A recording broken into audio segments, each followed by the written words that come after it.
我是一个修电瓶车的普通人，客户竟然让我给他焊一个5米高的高达机架，还必须要在2天内完成，因为他要把这个送给他爷爷当做寿宴礼物。但其实他只是想送一个50厘米的模型，不曾想他竟然多打了一个0，而不知真相的自己想着2天就要制造出一个5米高的机架，难度实在太大，奈何客户给的实在是有点多。于是我加班加点，总算在寿宴的前2个小时，把客户要求的高达机架做了出来。林默蹲在满地油污的水泥地上，手里攥着一把掉了漆的扳手，正对着一台只有2个轮子还会转的电瓶车发愁。林子，这刹车皮都磨成纸了，你给我想想办法，换新的不划算。车主是个送外卖的大叔，一脸焦急地看着手机上的订单倒计时，说着不仅是刹车皮的事，刹车盘都起槽了，我给你焊个补丁上去，能撑3天，3天后你必须得换，不然就得拿脚伤。林默头也不抬，护目镜推在额头上，露出一双因为长期熬夜而布满红血丝却异常清亮的眼睛。行，只要今天能跑就行。林默叹了口气，熟练地引燃一圈焊枪，蓝色的火苗忽地窜起，映照着他那张沾着黑灰的脸。他今年24，大学全业，因为交不起学费，加上觉得学校教的那些理论太慢，便退学接手了这个破烂铺子。在这个遍地是黄金的中海，是他活得像个笑话。但他自己知道，只要是金属做的东西到了他手里就没有修不好的，甚至有时候他能听到金属呼吸的声音。就在焊枪刚刚接触金属的一刹那，放在工具箱上的碎屏手机突然震动了一下。林默没力继续手里的活，那条焊缝平滑如镜，呈现出完美的鱼鳞状。这技术用在修电瓶车上简直是暴殄天物。手机又响了2声，林默熄火，摘下手套，随意在油腻的工装裤上抹了2把，拿起手机，屏幕上弹出的是一条支付宝到账通知，支付宝到账50万元。林默的手抖了一下，差点把手机扔进废弃油桶里。他眨了眨眼，反复数了3遍那个0。50万，不是诈骗短信，是实打实的余额变动。紧接着一个陌生的号码打了进来，电话那头背景嘈杂，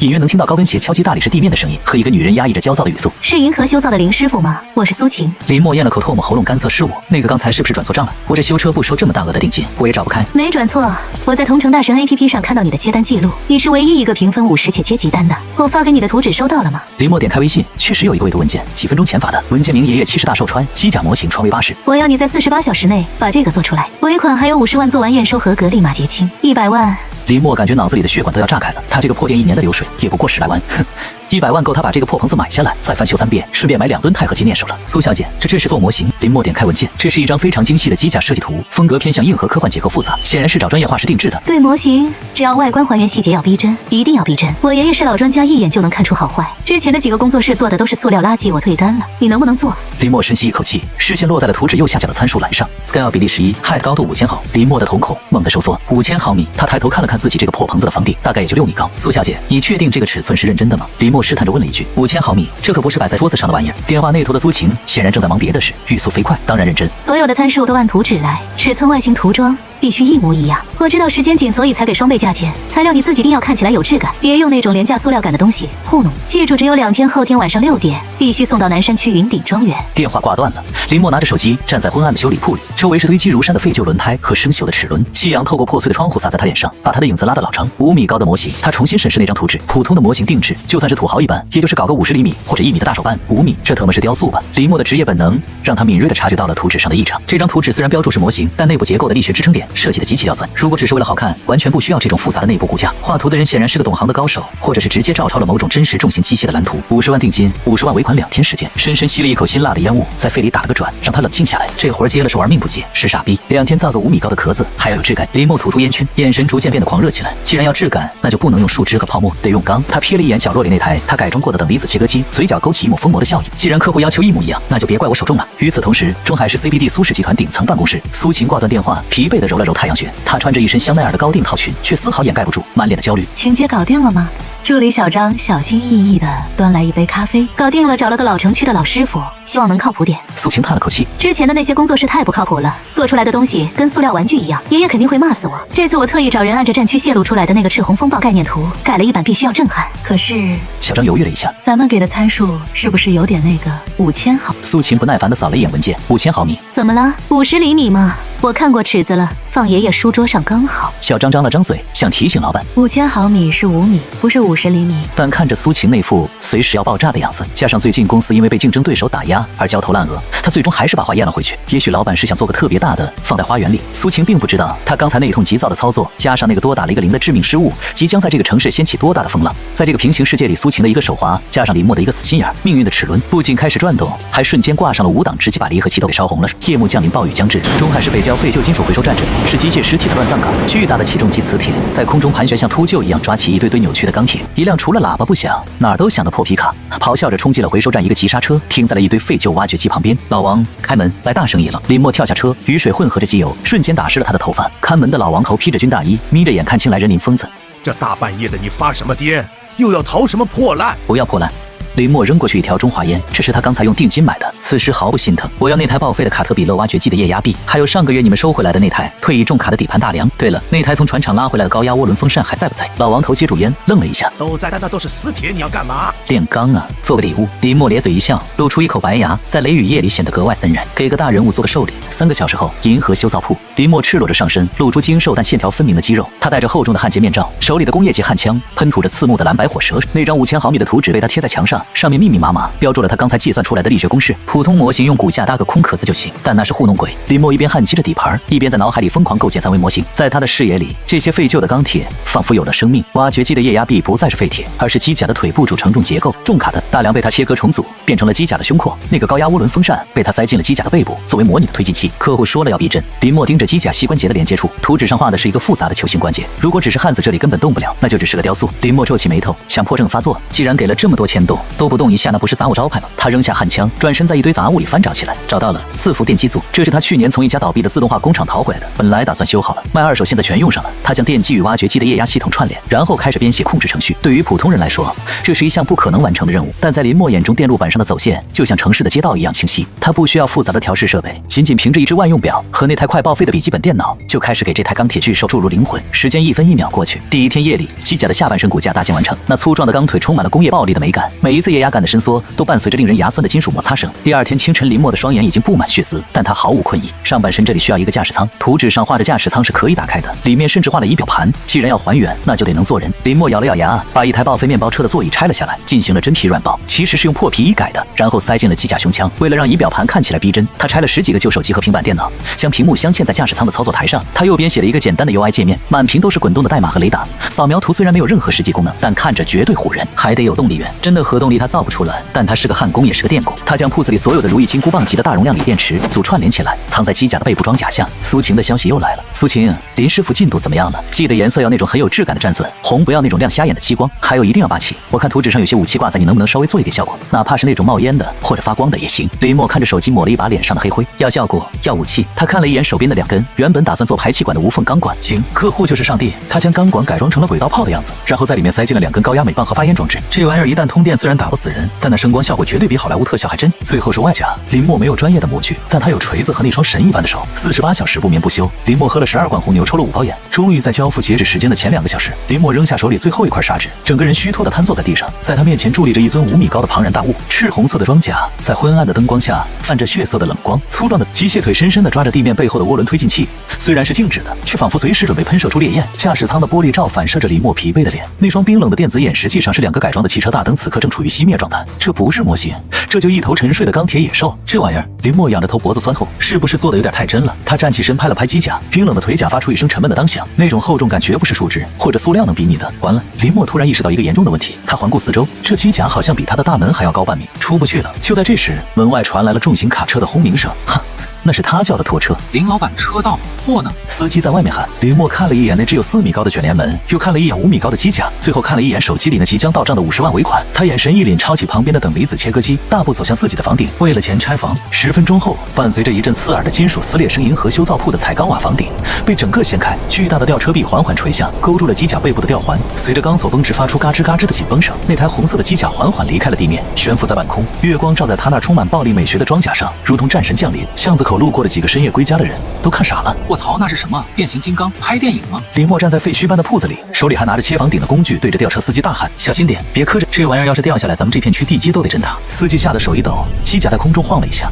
一只机械臂不小心擦过路边的一根路灯杆，碗口粗的钢制路灯杆像酥脆的饼干一样被机械臂直接撞断，火花四溅。林默迅速掏出手机，给苏晴发了条微信：“苏小姐，货已发车，为了保证神秘感，我给您包了5层红布。另外这东西有点重，您最好让庄园那边把地基加固一下。”发完消息，林默看着那辆因为装载了机甲而轮胎被压扁了一半的重型平板卡车，心里突然涌起一股强烈的不安。应该不会出事吧？他自我安慰道，反正就是个模型，里面也没装实弹，顶多就是沉了点、硬了点、动力猛了点，没毛病。此时的他完全没想到，这台被他命名为祝寿1号的机甲即将把苏家那场原本用来攀比炫富的寿宴变成一场震惊全球的军事演习现场。凌晨4点的中海市就像一头刚刚睡下的巨兽，只有环卫车的黄灯在雾气里闪烁。但在通往南山区的高架桥上，一辆拥有18个轮子的重型平板拖车正在发出不堪重负的嘶吼。见鬼了，真的见鬼了！司机老刘紧紧握着方向盘，手心里全是汗。他开了20年大车，拉过机床，拉过大理石，甚至拉过坦克，但从来没像今天这么心里没底。车后的平板上那个被5层加厚红帆布裹得严严实实的大家伙，就像一座移动的小山。明明看着体积也就是一台大型挖掘机的大小，但这重量……老刘看了一眼仪表盘，发动机转速已经飙到了红区，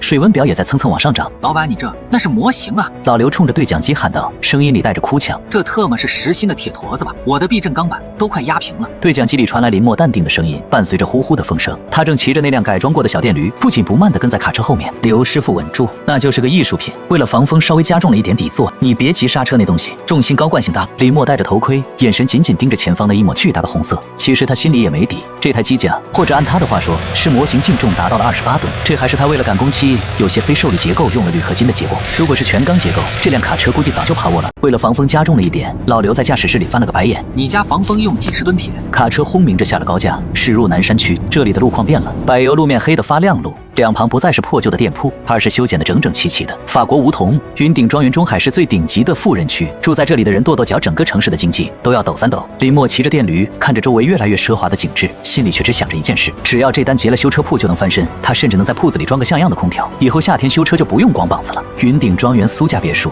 佣人们正在修剪草坪，布置鲜花。巨大的宴会厅采用了落地玻璃设计，可以直接看到远处的海景。苏晴站在2楼的阳台上，手里攥着手机，指节发白。她一整晚没睡。苏晴还在等那个破模型呢。一个声音从身后传来，王月穿着一身真丝睡衣，手里端着一杯昂贵的依云水，脸上挂着那种标志性的让人看了就想抽一巴掌的假笑。我的事不用你管。苏晴冷冷地回了一句，头也没回。呵呵，我是不想管，但爷爷的脾气你是知道的。王月走到栏杆旁，看着楼下忙碌的佣人。这次70大寿军区的陈伯伯也要来，爷爷最看重诚意和技术，我可是托关系从鹰将国那边搞到了一台最新的外骨骼单兵装甲模型，虽然只有10厘米高，但那是按照他们特种部队现役装备11缩小的全金属压铸，连关节都能动。王月故意停顿了一下，用一种怜悯的眼神看着苏晴。听说你找了个修电瓶车的师傅做的，还要做个5米的。苏晴，你是不是脑子烧坏了？5米的塑料泡沫，你是想把爷爷气出心脏病吗？苏晴咬着嘴唇，心里一阵发虚。他确实是病急乱投。那个林默虽然评分高，但毕竟是在修车铺干活的，万一送来的是个用纸糊的大家伙，或者刷着劣质油漆的铁皮壳子，他不敢想那个画面。就在这时，远处的山道上突然传来一阵低沉如雷鸣般的引擎轰鸣声。这声音不像是跑车那种高亢的尖叫，而是一种充满了力量感和压迫感的咆哮。地面仿佛都随着这声音微微震动。什么声音？王月皱眉。苏晴猛地抬头，在庄园大门的尽头，一辆巨大的重型平板卡车缓缓转过弯道。它太大了，哪怕是在宽阔的庄园大道上，这辆车也显得有些拥挤。而最让人移不开眼的是车斗上那个被鲜红帆布包裹着的庞然大物，红布在尘风中猎猎作响，勾勒出下面棱角分明的轮廓。当卡车驶近时，一种莫名的压迫感扑面而来。这时王月手里的水杯晃了一下，水洒了出来。我的礼物到了。苏晴深吸一口气，虽然心里慌得要死，但嘴上绝不能输。看来林师傅很准时。此时庄园门口的保安队已经乱成了一锅粥。停下！这里是私人庄园，重型卡车禁止入内。保安队长一边挥手一边狂吹哨子，卡车发出嗤的一声，长长的气煞声停在了大门口。巨大的轮胎几乎有半个保安那么高，散发着滚滚热浪。车门打开，老刘跳下来，腿还有点软。紧接着林默骑着那辆满是贴纸的小电驴，滋溜一声骑到了卡车前面，摘下头盔，露出一张虽然疲惫但依然帅气的脸。你好，我是送货的。林默从兜里掏出一张皱巴巴的送货单，苏晴小姐订的大件快递。保安队长看着那个5米高的红布包喉结，滚动了一下。这是什么玩意儿？模型。林默一本正经地说，祝寿用的吧。麻烦开下门，这东西不能淋雨也不能暴晒的，赶紧卸货。保安队长一脸狐疑地看着林默那一身沾满油污的工装，又看了看那个怎么看怎么像违章建筑的大家伙。你确定这是模型？怎么看着像个违章建筑？真的是模型。林默耐心地解释。同事拍了拍卡车的轮胎，就是稍微沉了点儿。对了，你们这地砖结实吗？如果压坏了，我不负责赔偿啊。就在这时，苏晴踩着高跟鞋，提着裙摆，气喘吁吁地跑到了门口。让他进来。苏晴看着那个巨大的红布包，心里也是咯噔一下。太大了，比他在图纸上想象的还要大。这种体量放在图纸上是数据，放在眼前就是震撼。他甚至能感觉到红布下透出的那股冰冷的金属寒气。苏小姐幸不辱命。林默看到苏晴，露出了标志性的灿烂笑容。昨晚连夜赶工油漆，不过为了保险起见，这红布最好等到仪式开始的时候再揭开，保持神秘感嘛。其实林默是怕油漆没干透沾灰，但在苏晴听来，这就是一种自信。苏晴看着林默那双布满血丝的眼睛，心里突然涌起一股莫名的信任。这个男人虽然看起来不修边幅，但他身上有一种说不出的笃定。开门。让他们把车开到主楼前面的草坪上。大小姐那草坪是老爷最喜欢的。保安队长想劝，压坏了我赔。开门。随着电动铁门缓缓打开，重型卡车发出一声怒吼，载着那个神秘的庞然大物缓缓驶入了云顶庄园。跟在后面的王月看着那个巨大的背影，咬了咬牙，冷笑道：故弄玄虚，做得大有什么用？等到揭开布的时候，我看你怎么收场。到时候哪怕有一块油漆不匀，爷爷都会把你骂出去。林默重新戴上头盔，骑着电驴跟在卡车后面。经过王月身边时，他突然停了一下，上下打量了一眼王月。看什么看？臭修车的！王月厌恶的后退一步。没什么。林默耸耸肩，提醒下待会儿离远点，这东西气场比较强，容易伤着人。说完，他一拧油门，电驴欢快地窜了出去。你！王月气得直跺脚。上午10点，云顶庄园变成了名流的海洋，千万级别的豪车停满了停车场，但所有人的目光都有意无意地飘向别墅主楼前的那块空地，那里停着一个巨大的被红布包裹的东西，那粗犷的轮廓、高耸的高度与周围精致的欧式建筑格格不入，却又带着一种野蛮的吸引力。那是什么？听说苏家二小姐送的礼物这么大，不会是送了座假山吧？我看像是个充气城堡。宾客们的议论声此起彼伏。林默此时已经把车卸好了，但他没走。苏晴让他留下来，说是万一组装有什么问题，方便调整。其实是苏晴心里没底，想找个垫背的。林默此时正蹲在自助餐区的角落里，手里端着一盘澳洲龙虾和黑松露蛋糕，吃得津津有味。这有钱人吃的东西就是不一样，这虾肉比我汉条都粗。林默一边吃一边评价。就在这时，大厅正门突然安静了下来，一群穿着黑色西装的人簇拥着2个老人走了进来。左边那个穿着唐装精神却说目光如电，正是今天的主角机械领域的泰斗苏振海。而右边那个穿着一身洗得发白的旧军装，虽然没有肩章，但那种从骨子里透出的铁血杀伐之气让周围的宾客不自觉地退避三舍。军方科研大佬陈建国。林默咽下嘴里的蛋糕，眼睛微微眯起。他在电视上见过这老头，听说是个比他还轴的技术狂人，看来今天的验收标准会很高啊。林默擦了擦嘴，看了一眼窗外那个红布包，希望我的手动挡设计这老头能玩得转。宴会厅内水晶吊灯洒下柔和而奢靡的光，但对于苏振海和陈建国来说，这种场合显然让他们感到不适。2人端着酒杯却一口没喝，而是躲到了一个相对安静的露台角落。老陈北边的情况怎么样了？苏振海压低声音，眉头紧锁。陈建国叹了口气，那张历经风霜的脸上露出一丝难以掩饰的疲惫不乐观。鹰将国那边最新的外骨骼技术突破了，他们的单兵负重提升了3倍，而且4伏电机的响应延迟降到了20毫秒以内。他摇了摇头，手指狠狠地捏着酒杯。咱们的玄武外骨骼动力源还是不行，电池密度不够，背个大电池包士兵动作笨重的，像企鹅上战场就是活靶子，而且液压系统的传动效率太低，做不到那种人机合一的灵活性。苏振海也是一脸凝重。能源和传动，这是机械领域的2座大山啊！我也在带团队攻关，但是你也知道，基础材料学这块不是一朝一夕能赶上的。我这次来，除了给你祝寿，也是想看看你们苏氏集团有没有什么新的苗子或者技术储备。陈建国看着远处的海面，目光深邃。老苏啊，留给咱们的时间不多了，一旦那边的技术全面列装边境的压力太大。2人相对无言，气氛沉重的像是一块铅。就在这时，一个娇滴滴的声音打破了僵局。爷爷，陈伯伯。王月像一只花蝴蝶一样扑了过来，手里捧着一个精致的紫檀木盒子。月月啊，苏振海收起脸上的忧虑，勉强挤出一丝笑容。爷爷祝您福如东海，寿比南山。王月甜笑着把盒子递过去。这是我特意为您准备的礼物，您肯定喜欢。苏振海打开盒子，黑色的丝绒衬垫上静静地躺着一个银灰色的机械模型，虽然只有巴掌大，但做工极其精细，每一个关节都用微型螺丝连接，甚至连背后的液压管路都还原了出来。陈建国眼神一亮，凑了过来。这是鹰将国那个猛禽外骨骼的模型。陈伯伯好眼力。王月得意地扬起下巴，还不忘瞥了一眼不远处正如坐针毡的苏晴。这是我托朋友从鹰将国的一家军工实验室搞到的限量版模型，不仅仅是外观，它的内部结构也是完全按照原版图纸缩小的。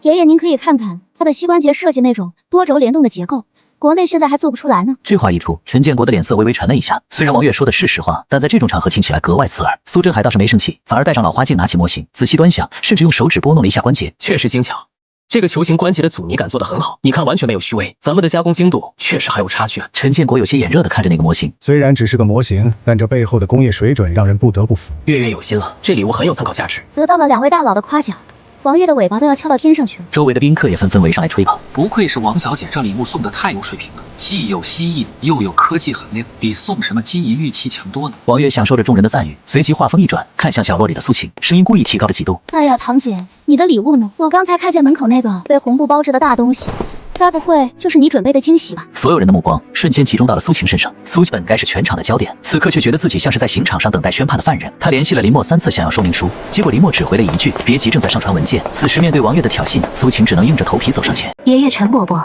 我也准备了一个机械模型。苏振海来了兴趣，在哪儿呢？就在外面。苏晴指了指落地窗外，众人顺着他的手指看去，此时阳光正好那个5米高的红布包在草坪上投下一大片阴影。相比于王月手里那个精致小巧的高科技，外面的这个东西显得粗本庞大。那么大气，陈建国皱了皱眉，这是把哪里的变形金刚雕塑搬来了？王月忍不住笑出了声。堂姐，你不会是被哪个搞装修的骗了吧？这一看就是那种商场门口摆的泡沫雕塑。苏晴急得脸都红了，大声反驳：是金属的还是定制的？王月笑得更夸张了。这么大一坨金属，那得多少钱？我看也就是铁皮空壳子吧。堂姐心意是好的，但是品味这个东西。宾客们也开始窃窃私语，眼神中充满了戏谑。在他们看来，这确实是一场闹剧。一个不懂行的富家千金，为了博眼球，弄了个大而无当的玩意儿。苏振海的脸色也有些不好看，他一向严谨，最不喜欢这种哗众取宠的作风。既然来了，那就去看看吧。苏振海淡淡的说道，语气里听不出喜怒。这么大的东西堵在门口，总得有个交代。一行人浩浩荡荡的向花园走去，苏晴跟在后面，手心里全是冷汗。他掏出手机，疯狂给林墨发消息：“你人呢？快过来！万一穿帮了你的，帮我解释。”此时的林墨正躲在人群的最后面，嘴里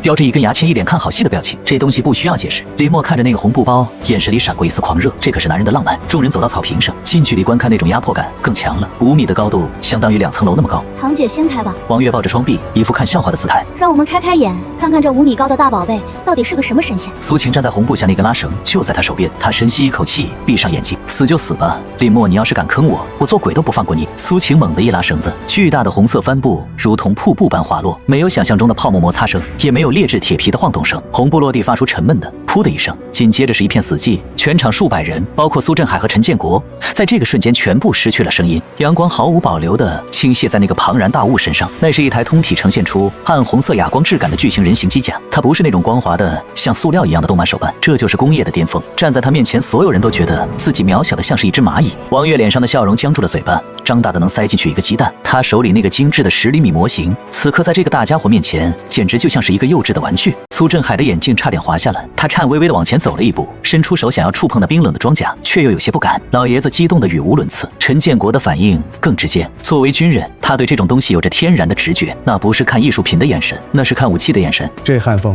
陈建国快步走到机甲的小腿处，蹲下身盯着一块装甲板的连接处。这是鱼鳞焊，不对，这是深熔焊。这种厚度的钢板怎么可能焊得这么平整？完全没有热变形，还有这个液压管路的设计。苏振海也凑了过来，完全不顾形象地趴在地上。这是双回路冗余设计，天哪，这简直是教科书级别的布线，这不是模型师能做出来的，这是机械工程师的手笔。两人围着机甲的脚转了好几圈，嘴里蹦出的全是专业术语，周围的宾客完全听不懂，但都能看出2个大佬的震惊。苏晴睁开眼睛看着众人的反应，尤其是看到王月那副像是吞了苍蝇一样的表情，心里那块大石头终于落地了。怎么样？比起你的那个小玩具，不知道爷爷更喜欢哪个？王月脸色惨白，但他不甘心，他不相信一个修电瓶车的能做出这种东西。哼，也就是个大点的壳子罢了。王月说教道，外表做的再像有什么用？里面肯定是空的，或者塞满了废铁。爷爷这东西肯定动不了，就是个摆设。他转过头恶毒地看着苏晴。堂姐既然做的这么逼真，那你敢不敢把驾驶舱打开，让我们看看，或者让它动2下？这句话一出，苏振海和陈建国也都看向苏晴。确实外形再好，如果是死的，那也只是个高级雕塑。苏晴心里再次咯噔一下，他哪知道能不能动？就在这时，他的手机叮的一声，林墨的消息终于来了。IPP 安装包发你了，安装后连接蓝牙密码123456，千万记住别点那个红色的火力全开按钮，那是可可。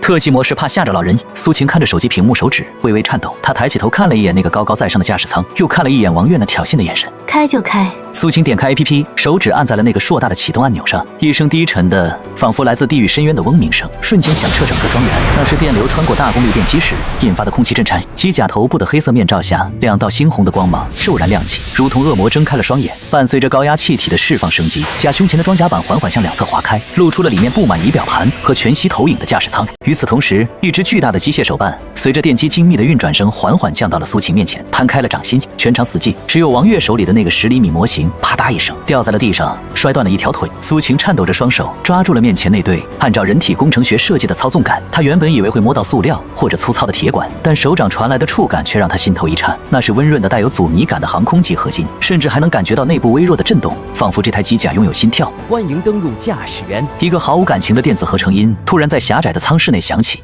吓得苏晴差点从座椅上弹起来。这声音不是从音响里发出来的，而是通过骨传导耳机直接在她颅内回响。系统自检完成，能源核心输出功率15%，液压系统压力正常。火控雷达待机中，因城市环境限制，已锁定远程打击模块。苏晴听得云里雾里。什么火控雷达，什么远程打击？林师傅这为了做戏连系统语音都搞得这么逼真。他透过全息合理平视显示器向外看去，原本隔着玻璃的视野，此刻被一行行跳动的数据流覆盖，外面的人脸都被一个个绿色的方框锁定旁边，甚至标注了心率和体温估算值。天哪！苏晴喃喃自语，这 APP 做得也太高级了吧。与此同时，驾驶舱外欠擦棒，地面上的宾客们正昂着头看着那个已经吞噬了苏晴的钢铁巨兽。机械臂已经收回驾驶舱盖，严丝合缝的关闭，发出一声令人窒息的气密锁死声。王月因为嫉妒而变得尖锐刺耳，把它关上算什么本事？有本事走2步啊！肯定是里面放了投影仪，就是个大号的 VR 体验馆。他转身看向身后的苏振海和陈建国，试图寻找同盟。爷爷，您别被骗了，这种视效我也能做，现在的全息投影技术很发达的。看着像真的，其实摸都摸不到。然而两位老人的注意力压根没在他身上。陈建国此时正趴在机甲的脚踝处，手里拿着一个便携式强光手电，死死地盯着液压杆连接处的一个名牌。老苏，你来看。陈建国声音有些发抖。苏振海凑过去，只见那块只有指甲盖大小的金属名牌上，用激光石刻着一行极小的字：部件高承载矢量液压关节材质 TC4 钛合金重铸制造者，林默警告非专业人员，请勿拆卸内含高压电容 TC4 钛合金重铸。苏振海倒吸一口凉气，这种工艺只有航天局的那个真空熔炼炉能做吧？他怎么做到的？而且你看这个焊接点，这种鱼鳞纹，这是手工焊出来的，这不可能，人类的手不可能这么稳，不止。陈建国指着旁边的一根管线，这是石墨烯超导电缆的屏蔽层，虽然外面包了层绝缘胶布，看着很土，但这手感里面走的是高压直流电。老苏，这如果是模型，谁会给模型通高压电？两人的对视中都看到了彼此眼中的惊骇，这哪里是模型，这就是一台还没上7号的战争机器。就在这时，机甲突然动了，巨大的右脚缓缓抬起，虽然动作有些迟滞，但那几十吨的重量离地时带起的风压瞬间吹飞了周围一圈人的假发和帽子。伴随着伺服电机的啸叫声，那只巨大的机械脚向前迈了一步，草坪瞬间塌陷，泥土飞溅，整个庄园的地面都跟着震颤了。一下宴会桌上的高脚杯哗啦啦倒了一片，人群发出惊恐的尖叫，纷纷后退。王月吓得高跟鞋一歪，直接瘫坐在地上，脸色惨白如纸。驾驶舱内苏晴也是一身冷汗，我就轻轻推了一下操纵杆，没想到这大家伙反应这么大。手机突然响了，苏晴手忙脚乱地接通电话，还没来得及说话，那边就传来林默急切的声音，背景音里还有他在吃东西的咀嚼声。苏小姐，我看见机甲动了，那个有个事儿忘了跟你说。林默，你这东西怎么这么灵敏？我差点撞到树。苏晴压低声音吼道。还有这上面的按钮也太多了，哪个是控制动作的？那些都不重要，你就推杆就行。傻瓜式操作。林默咽下嘴里的蛋糕，含糊不清地说，最重要的是你右手边有个红色的盖子，揭开里面有个红色按钮，那个千万别乱。苏晴低头，确实看到了那个醒目的红色盖子上面还用记号笔写着歪歪扭扭的字。这是什么？那是为了给你爷爷祝寿准备的礼炮模式。林默解释道。我想着既然是寿宴得有点响动嘛，所以我在机甲手臂里装了2根改装的镁棒和发烟管，但是那个电路我还没来得及调试功率，可能稍微大了那么一点点。礼炮苏晴眼睛一亮，此刻外面的王月虽然坐在地上，但还在嘴硬。动了又怎么样？笨重的像个乌龟，肯定是遥控的。苏晴根本不会开。苏晴听到了外面的叫嚣声，机甲的收音系统好的离谱。林默这个礼炮安全吗？只是发光冒烟对吧？理论上，林默挠了挠头，只要不对着人对着空地放，应该挺好看的，就像大号的烟花。苏晴挂断电话。既然是烟花，那就让那个讨厌的王月闭嘴。他深吸一口气，透过哈德锁定了远处庄园边缘的一座人工假山，那里离人群有200米远，绝对安全。王月，既然你想看热闹，那我就给你看个大的。苏晴猛地掀开那个写着真理的盖子，大拇指狠狠地按了下去。与此同时，庄园角落里正在吃第2块黑森林蛋糕的李默突然看到机甲抬起了右臂掌心的聚能环，开始闪烁刺眼的蓝光，那是电离空气产生的辉光。林默手里的叉子掉了。我操，我记得我装的是镁棒啊，怎么会有电浆反应？难道昨天晚上接错线，把那块从雷达站逃来的高压电容组接进去了？还没等他反应过来，一种令人牙酸的高频电流声瞬间盖过了全场的喧哗。机甲的右臂猛地一震一道，只有在科幻电影里才能见到的赤红色光束伴随着肉眼可见的空气扭曲，瞬间喷薄而出，一道直径半米的高能等离子射流。那一瞬间，世界仿佛失去了声音。紧接着200米外的那座高达10米用钛湖石堆砌而成的人工假山，就像是被橡皮擦掉的铅笔画一样，直接凭空消失了。没有碎石飞溅，因为石头在瞬间被高温气化成了粉末。光束穿透假山，于是微小又削平了后面的一片小树林，最后轰在了庄园边缘的防护墙上，留下了一个边缘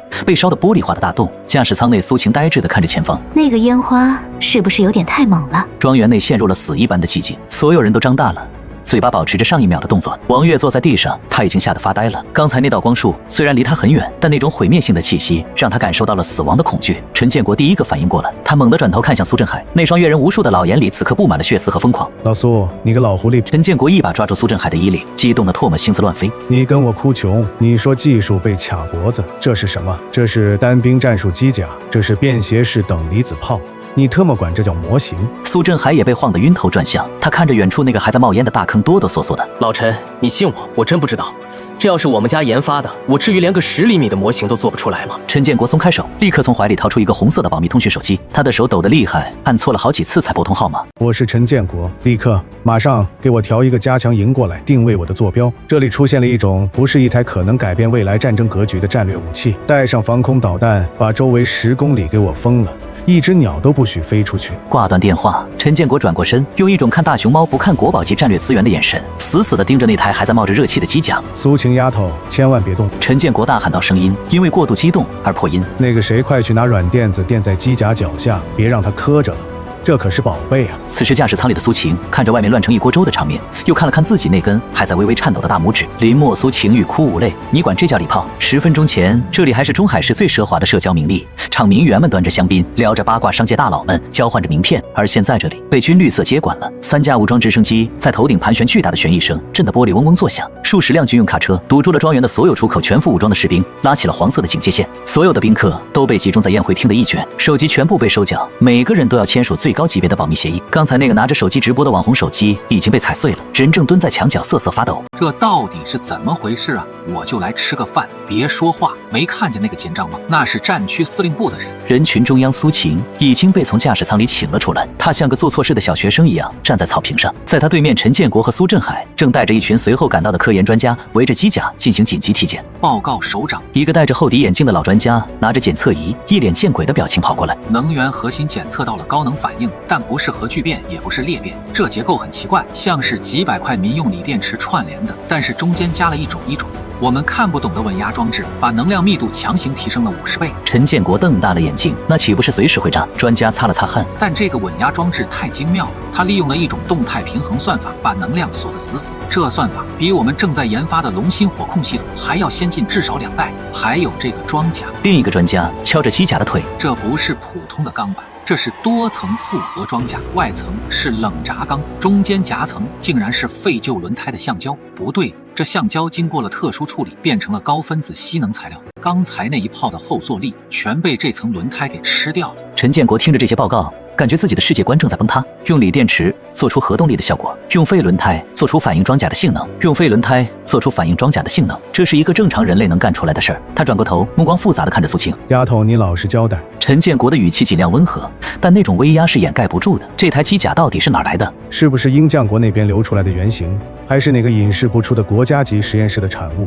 苏晴都要哭了。陈伯伯，我真没骗你，这就是我在同城大神 APP 上找的一个焊工，我就给了他100万，让他做个模型给我爷爷祝寿。我也不知道他怎么救。100万！旁边的一个专家差点把手里的平板电脑摔了。100万连着机甲的一根液压管都买不下来，这上面的控制芯片光是1块就得几10万美金，而且是有价无市。陈建国眯起眼睛，一个焊工能懂动态平衡算法，能懂等离子约束方程。丫头，这事儿关乎国家安全，你不能替人隐瞒。真的。苏晴急得跺脚，他叫林默，就在这儿。刚才他还给我打电话来着，他说这是礼炮。陈建国看了一眼远处那个还在冒烟的大坑，嘴角抽搐了一下。神他妈礼炮！苏晴环顾四周，在被扣押的人群里寻找那个熟悉的身影。刚才还在那吃蛋糕的。就在这时，警戒线外传来一阵骚动。干什么？放开我！我是来结账的，你们抓我干嘛？只见2个全副武装的特种兵正架着一个穿着满是油污工装的年轻人往这边走。年轻人手里还拿着半块没吃完的黑森林蛋糕，一脸的不服气。正是林默，就是他，是他做的。林默被带到了陈建国和苏振海面前，他挣脱了士兵的手，整理了一下那件几10块钱买的工装，看了一眼周围的阵仗，又看了一眼那个大坑，心里大概明白了。那个几位领导，这事儿赖我，那礼炮确实劲儿大了。我原本是想听个响，没想到把那假山给崩了。但我声明啊，那假山本来就有点裂缝，属于危房，我这是帮你们拆除隐患。陈建国上下打量着这个年轻人，太普通了，普通的就像是你在路边修车铺随处可见的小工。这台机甲是你做的？陈建国指了指身后那个庞然大物。是，苏小姐下的单，我有合同的合法经营。你自己一个人做的？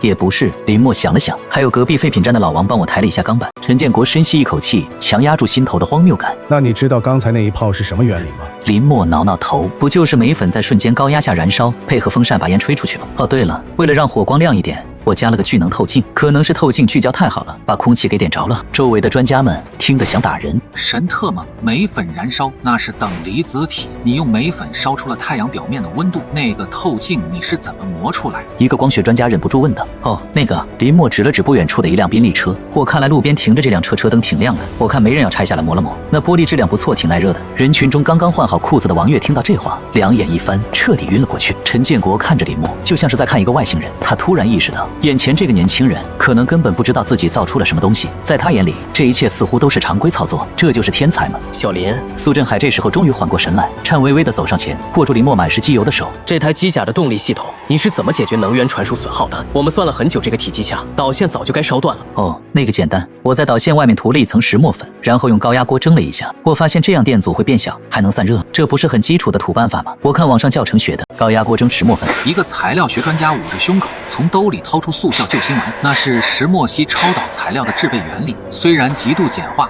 但核心逻辑竟然是对的。这家伙用高压锅搓出了超导材料。陈建国深吸一口气，眼神变得无比锐利，他转过身，对着身后的副官通知战区司令部1级绝密，把这里的所有监控全部删掉，所有见过这台机甲的人必须签署 S 级保密协议，终身不得泄露半个字。然后他看向林默，脸上露出了慈祥笑容。小林啊，你那个修车铺生意怎么样？嗨，别提了。林默叹了口气，本来指着这单尾款翻修房顶呢，结果为了运这玩意儿，把房顶给拆了，现在还漏风呢。陈建国大手一挥，不用翻修了，国家给你盖个新的。真的吗？能盖个带空调的吗？陈建国笑得更灿烂了。不仅带空调，还带警卫连带独立实验室，带风洞，带靶场，你想焊什么就焊什么，材料管够，电费全免。林默愣了一下，警惕的后退半步。这么好的事，领导你该不会是想让我去修航母吧？我跟你们说我没证啊，我是无证焊。陈建国哈哈大笑，拍了拍林默的肩膀，力道之大，差点把林默拍坐在地上。没证怕什么？从今天起，国家给你发证，你是特级部，你是国宝级焊工。他转头看向那台在阳光下熠熠生辉的机甲，眼神中燃起了熊熊烈火。有了这东西，什么鹰将国的猛禽，什么外骨骼，都特么是玩具。小林，走，跟我回部队，咱们去靶场好好测试一下你这个模型的真正实力。林默一脸懵逼，去靶场？那尾款苏小姐给结吗？苏晴在一旁拼命点头，我现在就结，双倍不10倍。就在这时，林默的手机突然响了，是一个陌生的境外号码。林默接起电话，电话那头传来一个生硬的中文：林先生吗？我们是鹰将国雷神公司，我们刚才通过卫星看到了云顶庄园的热能反应，如果您愿意，我们愿意出5000万美金聘请您做技术顾问。林默皱了皱眉，5000万美金。陈建国和苏振海的脸色瞬间变了。林默看了一眼陈建国，那想要杀人的眼神，对着电话淡定地说道：不好意思，我不出国，而且你们那边的电压跟我们这不一样，我的焊枪插不进去。说完，他直接挂断电话，把手机揣进兜里。领导，咱们刚才说到哪儿了？哦，对，带空调的铺子。陈建国看着林默眼中的欣赏几乎要溢出来。老苏，这机甲征用了，回头国家给你补个锦旗。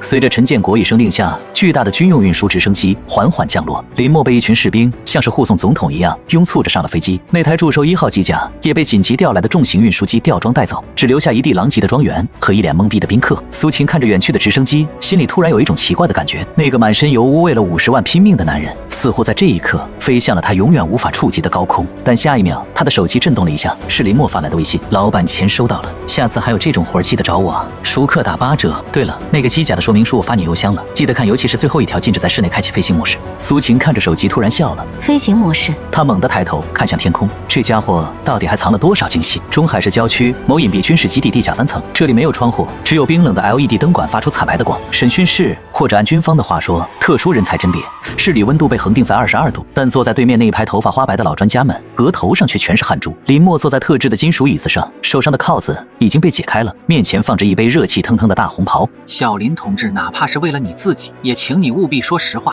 负责主问的是一位戴着厚底眼镜的老者，他是国内动力学领域的泰斗李长庚院士。此时他正指着投影屏幕上的一张解构图，手指颤抖的像是在弹钢琴。关于这个能源核心的稳压装置，也就是你说的那个防漏电保护器，我们刚才用超算模拟了300次，得出的结论是，这玩意儿的拓扑结构跟托卡马克装置的磁约束场有80%的相似度。你告诉我，这也是你在修车铺里琢磨出来的？林默捧着茶杯，一脸无辜地吹了吹浮在上面的茶叶沫子。老先生，我真没骗你，那就是个为了防漏电的保险丝盒。林默放下茶杯，认真地解释道：您想啊，那一堆锂电池串联起来电压多高，我怕把苏小姐给电着，就在中间加了几个线圈做分流。那个线圈的缠绕方式，我是照着我奶奶织毛衣的针法缠的正反针交替，据说这样不散劲儿。李长庚院士刚喝进嘴里的一口水，直接喷了出来，喷了旁边做记录的少校一脸。李院士拍着桌子站了起来，脸涨得通红。你管环形磁场非线性约束叫织毛衣，你知道这个结构的磁通量密度是多少呢？是12特斯拉，这是目前人类实验室都很难做到的常温超导磁场。你用铜丝和7包线织毛衣就织出来。林默缩了缩脖子，显得有些委屈。那我也不能说是瞎缠的，我确实是觉得那样缠好看，而且散热快。您要是不信，我把那件毛衣拿来给您看，就在我铺子里的旧衣柜里。单向玻璃后面，陈建国双手抱胸，看着里面的场景，嘴角疯狂上扬，压都压不住。站在他身边的苏振海则是一脸怀疑人生。老陈，你确定这小子不是装的？织毛衣能织出磁约束场，这要是传出去，全球物理学家都得去跳楼。天才的世界往往就是这么朴实无华。陈建国眼神狂热，继续看好戏还在后头。审讯室内换了一位专家，发问：这次是软件工程与人工智能领域的权威赵博士。赵博士深吸一口气，尽量让自己的语气听起来不那么崩溃。好硬件的事，我们先放一边。林默关于机甲的火控系统，也就是那个能在1秒内锁定300个目标，并计算出最佳打击路径的算法，我们在代码底层发现了很多奇怪的注释。赵博士指着屏幕上一行代码，这是什么意思？这明明是一种极高维度的预判算法，能够通过空气流动和肌肉微颤来预判目标的移动轨迹。林默有些不好意思地挠了挠头，脸微微一红。那个赵老师，这其实是我以前玩那个穿越的时候自己在网上买的一个自描外挂的源代码。我觉得那个人写的代码挺利索的，改了改参数就塞进去了。毕竟苏小姐说要指哪打哪，我就寻思着给个自描最省事。赵博士感觉自己的血压正在冲破天灵盖上，你把一个游戏外挂刷进了这台造价几百亿的机甲里，然后它就成了世界顶级的火控系统，也不全是外挂。林默补充道，那个外挂只能锁头机甲，需要锁全，所以我又把我家那个扫地机器人的避障算法加进去了。您别说，扫地机器人那玩意儿挺聪明的，撞墙了，知道拐弯跟机甲躲导弹是一个道理。审讯室里一片死寂，几个专家面面相觑，手里的笔都掉了。扫地机器人游戏自描挂，第5代机甲火控系统，这特么是什么魔幻现实主义？那个雷达呢？另一个雷达专家不死心地问道，声音已经有点虚了。那台机甲的探测范围达到了50公里，而且具备反隐身能力。我看过了那个雷达罩子，里面是一堆我不认识的破烂。林默来了精神，那个是我最得意的改造，那是几个微波炉的磁控管，加上我从废品站收来的一个旧式卫星锅。我把微波炉的功率调到了最大，然后把频率改高了一点。我想着微波炉能热饭，那肯定能探测到有热量的东西嘛。至于反隐身那是啥，我看得到的它能看到，我看不到的它也能看到。只要是铁做的或者有温度的屏幕上都会亮红点。专家们彻底瘫在了椅子上。微波炉磁控管改相控阵雷达，这已经不是科学了，这是玄学。这时审讯室的门开了，陈建国大步走了进来，身后跟着苏振海。专家们纷纷起立。陈建国走到林默面前，看着这个一脸我是不是要赔钱表情的年轻人，突然觉得这个世界变得格外可爱。陈建国拉开椅子坐下，语气变得严肃而郑重。林默心里一咯噔，领导如果是要罚款，能不能分期？我那50万虽然到账了，但还没取出来。陈建国摆摆手，目光灼灼地盯着他通过刚才的问话。我们要么把你定性为外星间谍，要么把你定性为国士无双。林默眨了眨眼，我就不能是个普通焊工吗？普通焊工用微波炉造不出反隐身雷达。陈建国笑了。林默，我不管你的这些理论是跟你奶奶学的织毛衣，还是跟扫地机器人学的避障，事实是你造出了一台超越时代的机器。现在国家需要验证这台机器的极限性能。林默有一种不祥的预感。陈建国站起身，靶场已经准备好了，我想看看是你这个模型硬，还是我们现役的主战坦克硬。林默吓得差点从椅子上滑下去。领导别闹，那就是个模型，我就算用了点好钢，那也经不住穿甲弹，而且我也不会开机甲打仗啊，我只会开它走路。既然系统是游戏外挂改的，那你把它当游戏玩不就行了？苏振海在一旁插嘴道，眼神里透着一股老顽童的狡黠。林默，只要你在测试中表现好，别说修车铺带空调，我让国家给你建个核电站，专门给你充电都行。林默咽了口唾沫，核电站这诱惑有点大，以后焊条想怎么烧怎么烧，妈妈再也不用担心我跳闸了。那如果我不小心把坦克弄坏了，不用赔吧？林默小心翼翼的。陈建国哈哈大笑，笑声震得审讯室嗡嗡作响。你要是能把咱们的99改主战坦克弄坏了，我给你发奖金，坏一辆我赔你10辆。林默眼睛一亮，瞬间站直了身体，整个人散发出一种诡异的自信。既然领导这么说，那我就试试。不过说好了，只能用训练弹，不能用实弹，我怕把我的漆面刮花了，苏小姐还要扣我钱。陈建国和苏振海对视一眼，这家伙到现在关心的还是漆面和扣钱。陈建国大手一挥，去靶场，让这小子给咱们的装甲旅上一课。10分钟后，林默被带上了一辆全封闭的军用越野车，但他不知道的是，此刻的北方战区某综合战术训练基地已经登陆。灯火通明，严阵以待。被称为陆战之王的钢铁洪流早已集结完毕，而在他们对面那台刚刚运抵还盖着半截红布的祝寿1号机甲，正静静地伫立在沙漠的寒风中，像是一个孤独的挑战者。只不过这个挑战者的驾驶员满脑子想的都是，如果赢了，能不能申请把那台坏了的微波炉也报销了。北方战区第01号综合战术试验场一侧整整齐齐地停着3辆重型坦克，它们有着低矮的炮塔、厚重的反应装甲和长长的125毫米滑膛炮，那是代表着目前陆战巅峰战力的99改主战坦克。而在他们对面200米处5米高的祝寿1号机甲显得格外突兀，这就是那个模型。而在他们对面200米处5米高的祝寿1号机甲显得格外突兀，这就是那个模型。坦克连长黑塔坐在头车的炮塔上，嚼着口香糖，一脸的不屑。他对讲机里传来其他车组的笑声，听说是从中海那边拉过来的，好像是个富二代的生日礼物。首长是不是喝高了，让我们赔一个玩具练手？这么大个目标，如果不动我一炮，能给他轰成章？别大意，听说那玩意儿把一座假山给气化，那是固定靶。咱们可是移动的钢铁堡垒，他那2条细腿能跑多快？我看就是个火把。观礼台上，陈建国、苏振海以及一众军方高层正襟危坐，巨大的屏幕上实时显示着各项数据。陈建国对着麦克风下令，林默此时已经坐在了驾驶舱里。虽然之前开过一次，但那是在草坪上走2步，现在是在沙漠里，面对3辆杀气腾腾的坦克，说不紧张是假的。系统自检完成，地形识别杀定，建议开启越野模式。脑海中的电子音响，林默愣了一下，开启。指令确认，动力输出提升至40%，陀螺仪灵敏度设为最大。随着林默的确认，机甲发出了一阵令人心悸的机械摩擦声，原本平整的机械足底突然弹出了几根半米长的钛合金，利爪深深地抓进了沙地里。测试科目1机动规避与生存能力。广播里传来裁判员的声音：蓝方坦克组使用模拟激光对抗系统，红方机甲被击中，判定为失败。倒计时321开始，3辆坦克的引擎同时发出咆哮，排气管喷出黑烟，履带卷起沙尘，以品字形战术向机甲冲来。这速度，林默看着 HUD 上的红点，比我那破电驴快多了。领头的坦克率先开火，虽然是模拟激光，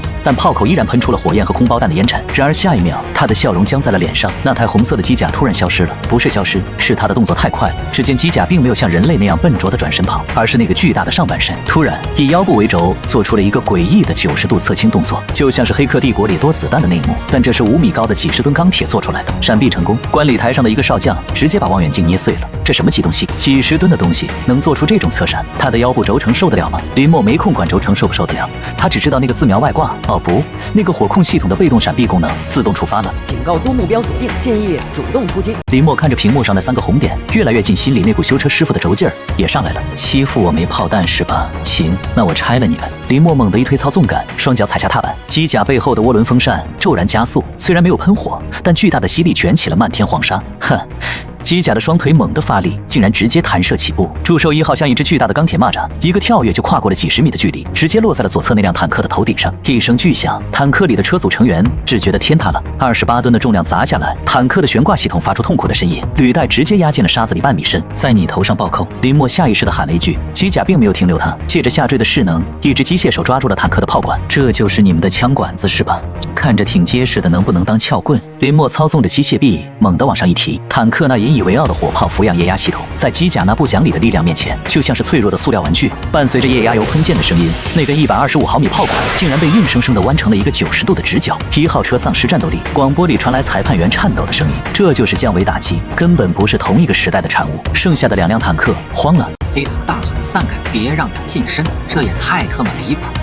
徒手掰炮，但机甲根本不给他们机会。林默此时已经玩嗨了，他发现这台机甲的操控性比他修车用的扳手还顺手。既然是越野模式，那就跑起来。机甲从1号车上跳下来，4肢着地。没错，林默为了保持平衡，让机甲切换成了兽形姿态。此时的他更像是一头红色的机械猩猩，手脚并用的在沙地上狂奔，速度快的拉出了残影。几秒钟后，他追上了2号车。这次林默没有掰炮管，而是伸出机械手，极其精准的扣住了坦克履带的驱动轮。林默大吼一声，机甲的液压系统全功率输出。在所有人惊恐的目光中，那辆重达50多吨的主战坦克的一侧履带竟然被硬生生的抬了起来，坦克像只翻身的乌龟一样侧翻在地，履带还在空转发出无助的嗡嗡声。2号车侧翻，丧失战斗力，剩下最后一辆，也就是黑塔的车。黑塔此时已经不是不屑了，他是绝望。他看着那个红色的怪物，正转过身，那双冒着红光的电子眼死死地盯着他。快倒车！但坦克倒车的速度哪有那怪物快？机甲只用了2个大跨步就冲到了跟前，但这次他没有动手，而是突然停了下来。林默看着屏幕上的提示，能源剩余10%，建议进入节能模式。哎呀，没电了。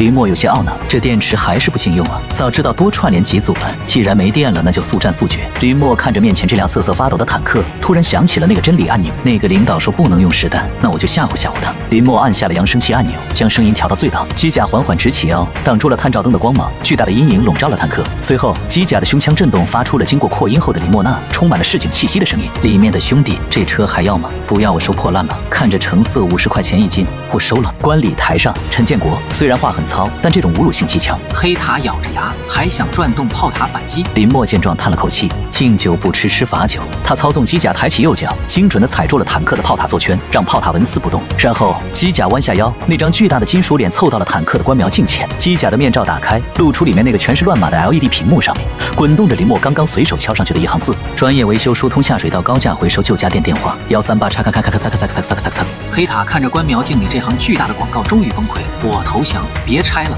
再拆我就要写检讨了。随着黑塔打开舱盖，举起双手，整个试验场响起了刺耳的防空警报声，那是演习结束的信号。红方胜，耗时3分24秒，战损0。林默松了口气，让机甲蹲坐在地上。好险，再打下去真没电了。此时观礼台上已经彻底炸锅了，苏振海激动的拐杖都扔了，抓着陈建国的手使劲摇了。你看见了吗？那个兽形奔跑姿态，还有那个重心的动态调整，那是生物仿生学的巅峰啊！咱们搞了10年没搞出来的东西，让他在沙子里跑了2步。就实现了。陈建国则是深吸一口气，眼眶微红。作为一个老兵，他看到的不仅仅是技术，而是未来。这种机动性，这种力量，如果在战场上量产，那将是敌人的噩梦。备车，我要亲自去给我们的功臣开车门。此时的林默正从驾驶舱里爬出来，沙漠的风很大，吹得他那身单薄的工装猎猎作响。他看着远处那辆被他掰弯了炮管的坦克，又看了看那辆翻了个底朝天的坦克，心里一阵发虚。这时候，陈建国的越野车冲到了机甲脚下，陈建国跳下车，仰着头看着站在机甲膝盖上的林默，刚想说几句感人肺腑的表彰词，就听见林默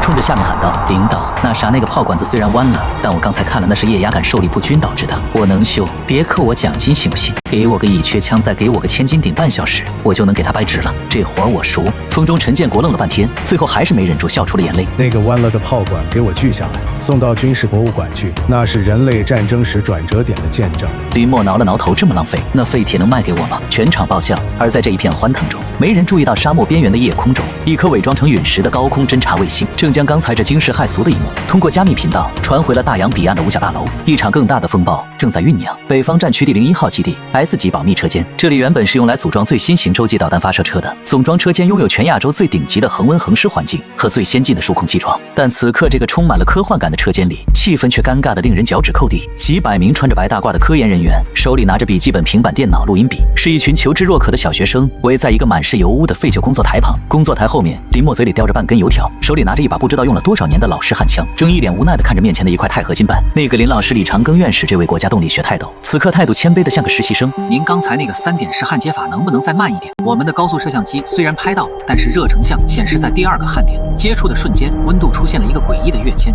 这是为什么？林默咽下油条，喝了一口豆浆，叹了口气：“老爷子，我都说了800遍了，那不是什么跃迁，那就是火候到了。”李长庚推了推眼镜，一脸迷茫：“具体的温度参数是多少？持续时间是几毫秒？”我哪知道参数啊！林默抓了抓头发，有些抓狂。就是你焊的时候听到那个声音，滋滋滋的，像是在煎牛排，但是又不能太响。等到那声音变得稍微闷一点，就像是牛排煎到了5分熟，那时候手腕子要稍微抖一下，把那个什么劲儿给卸掉。这怎么跟你们解释呢？周围的专家们面面相觑。陈建国站在一旁，脸色也有些挂不住。林默同志，科学是严谨的，你要把你的经验转化为数据，这样我们才能量产。林默像是听到了什么笑话，领导，这东西量产不了。为什么？陈建国皱眉，因为每一块金属都是有脾气的。林默放下焊枪，指着那块钛合金板，你们看这块板子虽然出厂标准是 TC4，但它左下角的密度比右上角稍微大了那么0.001%，机器测不出来，但我一上手就能摸出来，所以我焊左边的时候电流要大一档，焊右边的时候熟得快一点。如果全按统一标准来，这块板子早就裂了。全场死记，手摸出0.001%的密度差异，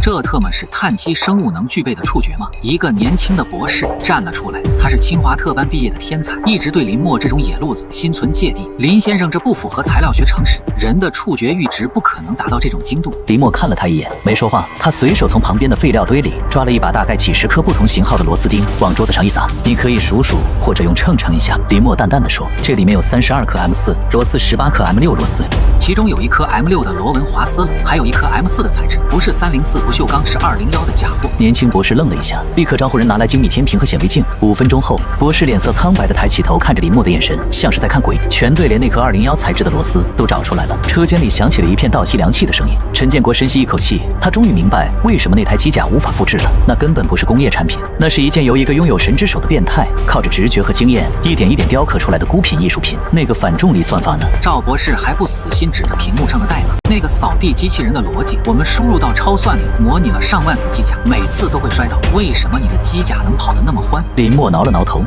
那个其实代码只是辅助，主要是那天晚上我装陀螺仪的时候发现那个底座有点不平，我就垫了一张折了4折的硬纸片进去，可能那个纸片的厚度刚好修正了误差，垫了一张纸片。赵博士觉得自己的心脏病要犯了，国家的顶级机甲核心平衡系统全靠一张垫桌脚的硬纸片制成。陈建国突然大喝一声：“你知不知道你在说什么？这意味着如果那张纸片磨损了机甲，就会瘫痪。”不会呀。林默一脸无辜，我用了502胶水沾死了，而且那是苏小姐给我的设计图纸的封面，铜板纸耐磨得很。陈建国捂着额头摆了摆手，散会。都散了吧。他看出来了，林默不是在藏私，他是真的不懂科学，或者说他的科学体系是建立在一种完全不同的维度上的，一种基于绝对直觉和经验的玄学工程学。深夜基地食堂，林默正对着一只红烧狮子头大快朵颐。虽然被软禁在基地里，但不得不说，这国家队的伙食是真不错。苏振海端着餐盘坐到了他对面，老爷子现在的精神状态很亢奋，但眼圈也是黑的。苏振海看着林默，既然量产不了，那我们就换个思路。你能不能再做一台？林默差点噎着。苏老，您饶了我吧。做那一台我就掉了2斤头发，而且那是因为苏小姐给了钱，我有动力。只要你肯干，你要多少经费都行，而且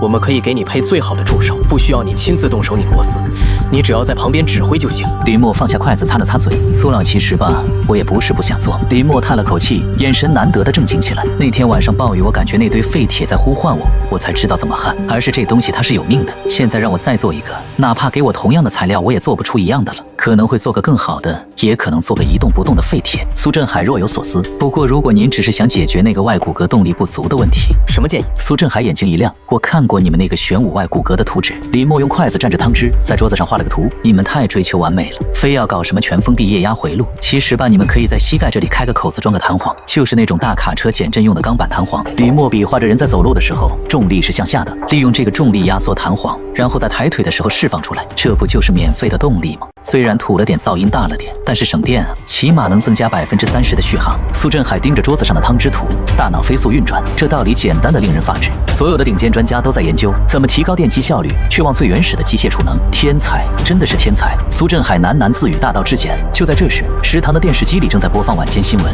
近日，一段关于云顶庄园机甲的视频在网络上引发热议。有网友爆料称，所谓的机甲实际上是某特效公司制作的 CG 动画，或者是使用了全息投影技术的骗局。林默抬头看见屏幕上出现了王悦那张打了马赛克的脸，正对着镜头哭诉：“我是当时的目击者，我可以负责任地说，那就是个模型，根本没有网上吹的那么神。苏家为了炒作股票，联合那个诈骗犯林默搞了这场闹剧。我这里有原始视频。”画面一转，是一段被恶意剪辑过的视频。视频里机甲虽然在动，但配上了滑稽的音效，而且关键的开炮画面被剪掉了，只留下了烟雾。林默笑了，这女人还没死心呢，这女人还没死心呢。苏振海的脸色却沉了下来。胡闹，这是泄密。虽然他发的是剪辑版，但这会引起不必要的关注。老陈那边怎么还没动手处理？林默无所谓的继续吃狮子头，让他闹呗，闹得越大越没人信，这是真的。大家都以为是特效，你们不就更安全了吗？这叫战略忽悠。苏振海愣了一下，看着林默，你小子这也在你的算计之中。林默眨了眨眼，我说我是为了看热闹，您信吗？与此同时，中海市苏氏集团大楼，苏晴坐在宽大的董事长办公室里，看着跌停的股价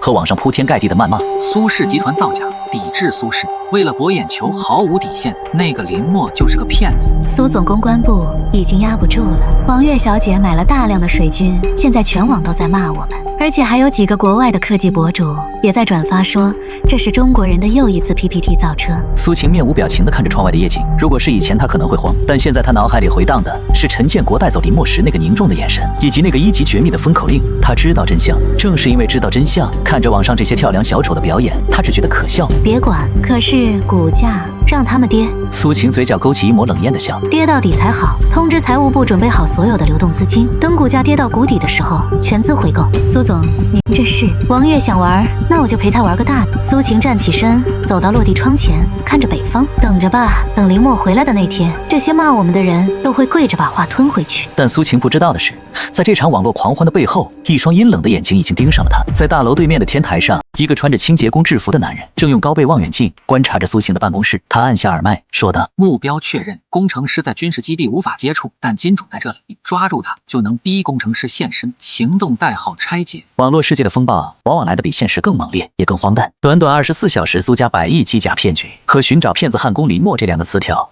就冲上了微博热搜和推特趋势榜。王月并没有像他表现出来的那么蠢，或者说嫉妒和仇恨让他进化了。他躲在一家不需要身份证的黑旅馆里，手里握着苏家内部的一些资料，疯狂的在网上煽风点火。家人们，谁懂啊？那个林默根本没有汉宫证，他就是个修电瓶车的。试问，一个修电瓶车的怎么可能造出机甲？这不就是把咱们当傻子耍吗？直播间里，王月声泪俱下，弹幕里一片心疼小姐姐，打倒资本家。他甚至还放出了林默那个破修车铺的照片，满地的油污、乱七八糟的废铁，以及那个被拆了一半的房顶。这就是所谓的高科技实验室，这种地方能造出机甲，连个像样的厕所都没有。舆论彻底一边倒。与此同时，北方战区基地内，林默正蹲在机甲的脚背上，手里拿着一罐喷漆，正在给那个被坦克炮弹擦伤的地方补漆。林默，你还有心思补漆？陈建国大步流星的走过来，手里拿着一个平板电脑，脸色铁青。看看网上把你骂成什么样，世纪骗的工业耻辱。要不要我让网监局把这些号全封了？林默瞥了一眼屏幕，别介啊，领导，这骂的挺有创意的。你看这条，如果这机甲是真的，我直播倒立吃响。这人 ID 我记住了，回头咱们开个直播专场找他对线。你心真大。陈建国无奈的摇摇头。不过有个情况你得知道，王月的这种炒作虽然在国内是闹剧，但在国际上引起了不该有的注意。陈建国点开一张卫星照片，这是3个小时前我们的卫星在公海上拍到的，一艘挂着巴拿马国旗的货轮突然改变航线，正在向中海市海域靠近，而且我们在中海市的情报网截获了几条加密通讯信号源头，直指苏氏集团附近。林默手里的喷漆罐停住了，他脸上的笑容消失了，冲着苏晴去的，很有可能。陈建国神色凝重，你是技术源头，我们在基地里保护的像铁桶一样，他们进不来。但苏晴是唯一的知情人，也是把你挖掘出来的人，那些境外势力可能会把它当作突破口或者人质。林默沉默了2秒，我得回去。胡闹！陈建国断然拒绝。你现在是国宝级资产，离开基地一步，你知道有多少狙击枪指着你吗？那苏晴怎么办？林默站起身，眼神里第一次没有了那种嬉皮笑脸。他就是个给钱爽快的傻白甜，这事儿因我而起，我不能让他替我扛雷。我已经派了特战小队去保护他了。陈建国按住林默的肩膀，你要相信国家。我相信国家。林默看着陈建国，但我更相信我的手艺啊！他指了指身下的机甲，领导，这玩意儿修好了。既然是在测试阶段，那能不能测试一下城市反恐科目？陈建国愣住了。你疯了？开着这玩意儿回中海1000多公里，而且目标这么大，还没进城就被卫星发现。我有办法不被发现。林默嘴角勾起一抹狡黠的笑。你忘了吗？我有那几个微波炉改的隐身涂层，还有贴地飞行模式。苏氏集团地下停车场，苏晴刚刚加完班，揉着酸痛的肩膀走向他的车。空荡荡的停车场里，只有他的高跟鞋敲击地面的回声。突然一阵异样的寒意袭来，苏晴下意识地停下脚步。在他车的旁边站着3个穿着灰色雨衣的人，他们戴着口罩，帽檐压得很低，手里提着长条形的黑袋子。这不是保安。苏晴的心跳瞬间加速，她转身想跑回电梯口。苏小姐这么急着去哪？身后传来一个声音，不知何时电梯口也被2个同样装束的人堵住了。你们是谁？我要报警了。苏晴颤抖着拿出手机，你可以试试。领头的人慢慢抬起头，露出一双像鹰一样锐利的蓝眼睛。他手里拿着一个奇怪的仪器，苏晴发现自己的手机信号瞬间归零，信号屏蔽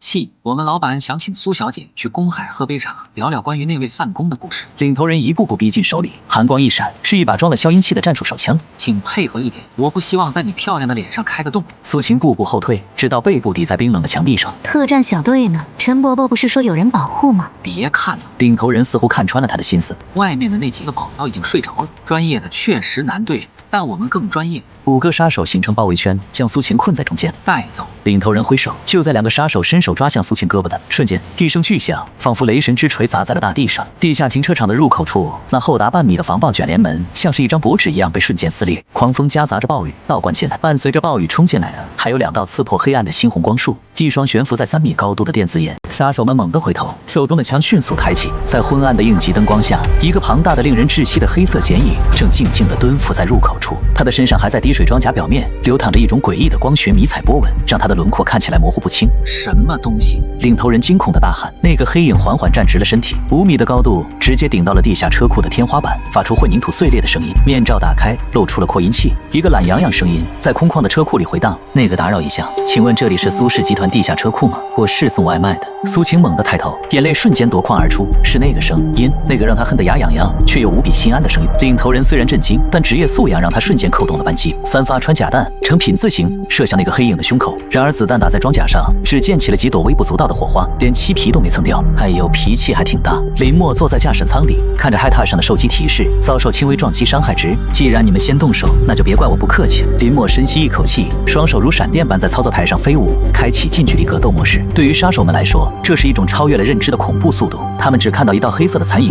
最前面的2个杀手还没来得及惨叫，就被一只巨大的机械手像是抓小鸡一样抓了起来，然后轻轻一碰，嘿，2人撞在一起，直接晕了过去。领头人惊恐的后退，手中的枪疯狂射击，直到弹夹打空。怪物，这是什么怪物？机甲一步跨到他面前，单膝跪地，那张巨大的金属脸凑到他面前，距离他的鼻尖只有10厘米。记住了，林默的声音冰冷的像地狱里的判官，这不是怪物，这是你永远付不起尾款的工业奇迹。说完，机甲伸出一根手指，仅仅是一根手指，轻轻弹了一下杀手的脑门。领头人两眼一翻，直挺挺的倒了下去。整个过程不到10秒，剩下的2个杀手吓得腿都软了，扔下枪，转头就跑。林默哼了一声，苏小姐闭眼。苏晴下意识的闭上眼睛，只见机甲背后的2个小型姿态调整喷口，突然转向对准了逃跑的2人，2股强劲的气流喷涌而出，直接把那2人吹飞了10几米，贴在墙上抠都抠不下来。战斗结束，林默打开驾驶舱跳了下来，他身上还穿着那件脏兮兮的工装，头发湿漉漉的，看着狼狈，但在苏晴眼里却比这世上任何一个王子都要帅气。哟，苏老板，林默咧嘴一笑，看来这回你欠我的可不只是尾款了，这叫额外安保费，得加钱呢。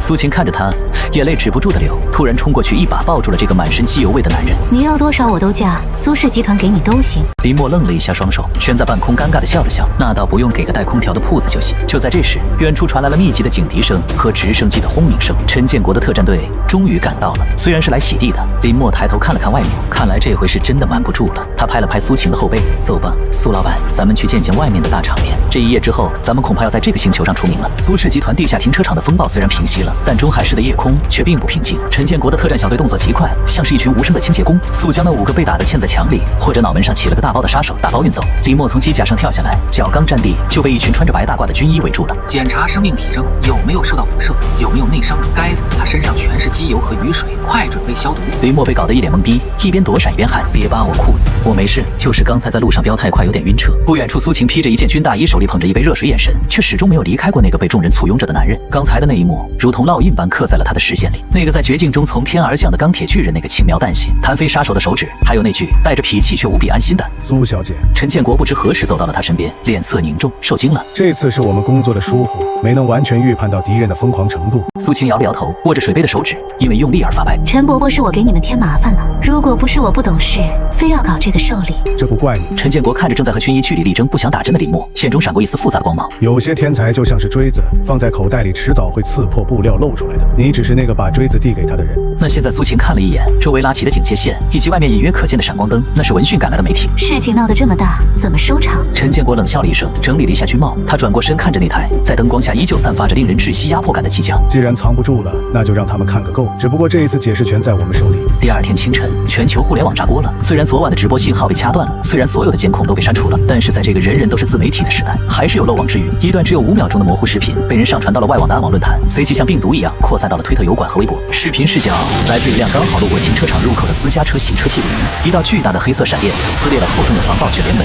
紧接着一个红色的钢铁巨人背对着镜头背后的喷口喷出一股肉眼可见的气浪，瞬间消失在车库深处。虽然看不清细节，但那个体型、那个速度，还有那个撕碎钢板如撕纸的力量感，绝对不是 CG。中海暴雨夜线不明机甲，这不是特效，苏家机甲是真的。这3个词条直接霸榜了全球热搜。之前还在网上叫嚣这是骗局的黑粉们，此刻像是被集体掐住了脖子。王月躲在黑旅馆里，看着手机屏幕上的那段视频，手抖得拿不住烟。不可能，这不可能！他喃喃自语，脸色惨白。那是道具，那是假的，肯定是苏晴找人演的戏。我要揭穿他们！他疯狂地在键盘上敲打，试图发帖反驳。但就在这时，一声巨响，旅馆的房门被暴力破开，一群荷枪实弹的特警冲了进来。不许动！王月尖叫着想要往床下钻。你们干什么？我是苏家2小姐，我有律师，是不是苏晴让你们来的？我要告他！领头的警官冷冷地看着这个疯癫的女人，拿出一张逮捕令。王月，你涉嫌危害国家安全罪、勾结境外间谍组织罪以及非法泄露军事机密罪，跟苏晴没关系，这是国安局的命令。直到被戴上银手镯的那一刻，王月才明白自己这次惹到的根本不是苏晴，而是一头沉睡的巨龙。上午10点，北京外交部蓝厅，这里正在举行一场临时发布会，台下坐满了来自世界各地的记者，摄像机对准了发言台，所有人的脸上都写满了兴奋和探究，他们都想知道昨晚在中海市出现的那个怪物到底是什么。外交部发言人走上台，神色淡定，甚至带着一丝微笑。关于各位媒体朋友关心的昨晚在中海市出现的所谓不明机甲事件，我在这里做一个统一说明。全场瞬间安静，只剩下快门声。那并不是什么机甲，更不是所谓的秘密武器，那是我们国家正在测试的一款新型多功能全地形民用工程救援机器人。台下瞬间炸了。民用救援，你管那个徒手撕肛门，一脚踩碎地板，还带着等离子炮，虽然没露出来的东西叫民用救援机器人。一位金发碧眼的西方记者立刻举手提问发言人：先生，据我们掌握的视频资料显示，该装置展现出了极高的机动性和破坏力，这显然超出了民用工程机械的范畴，而且有传言称他在现场使用了某种高能武器，对此您怎么解释？发言人微微一笑：这位记者朋友，你的想象力很丰富。首先，关于破坏力，既然是工程机械，那就需要具备拆除废墟、搬运重物的能力，它的力量大一点，那是为了更好的服务于抗震救灾。至于高能武器，那其实是一个高功率等离子切割装置，主要用于快速切割废墟中的钢筋救援、被困群众因，这是为了救人，怎么能说是武器呢？至于机动性，发言人摊了摊手，因为我们要考虑到各种复杂的灾难地形，比如山地废墟沼泽，所以我们给他设计了2条腿，让他跑得快一点，这是很合理的逻辑吗？台下的记者们听得一愣一愣的，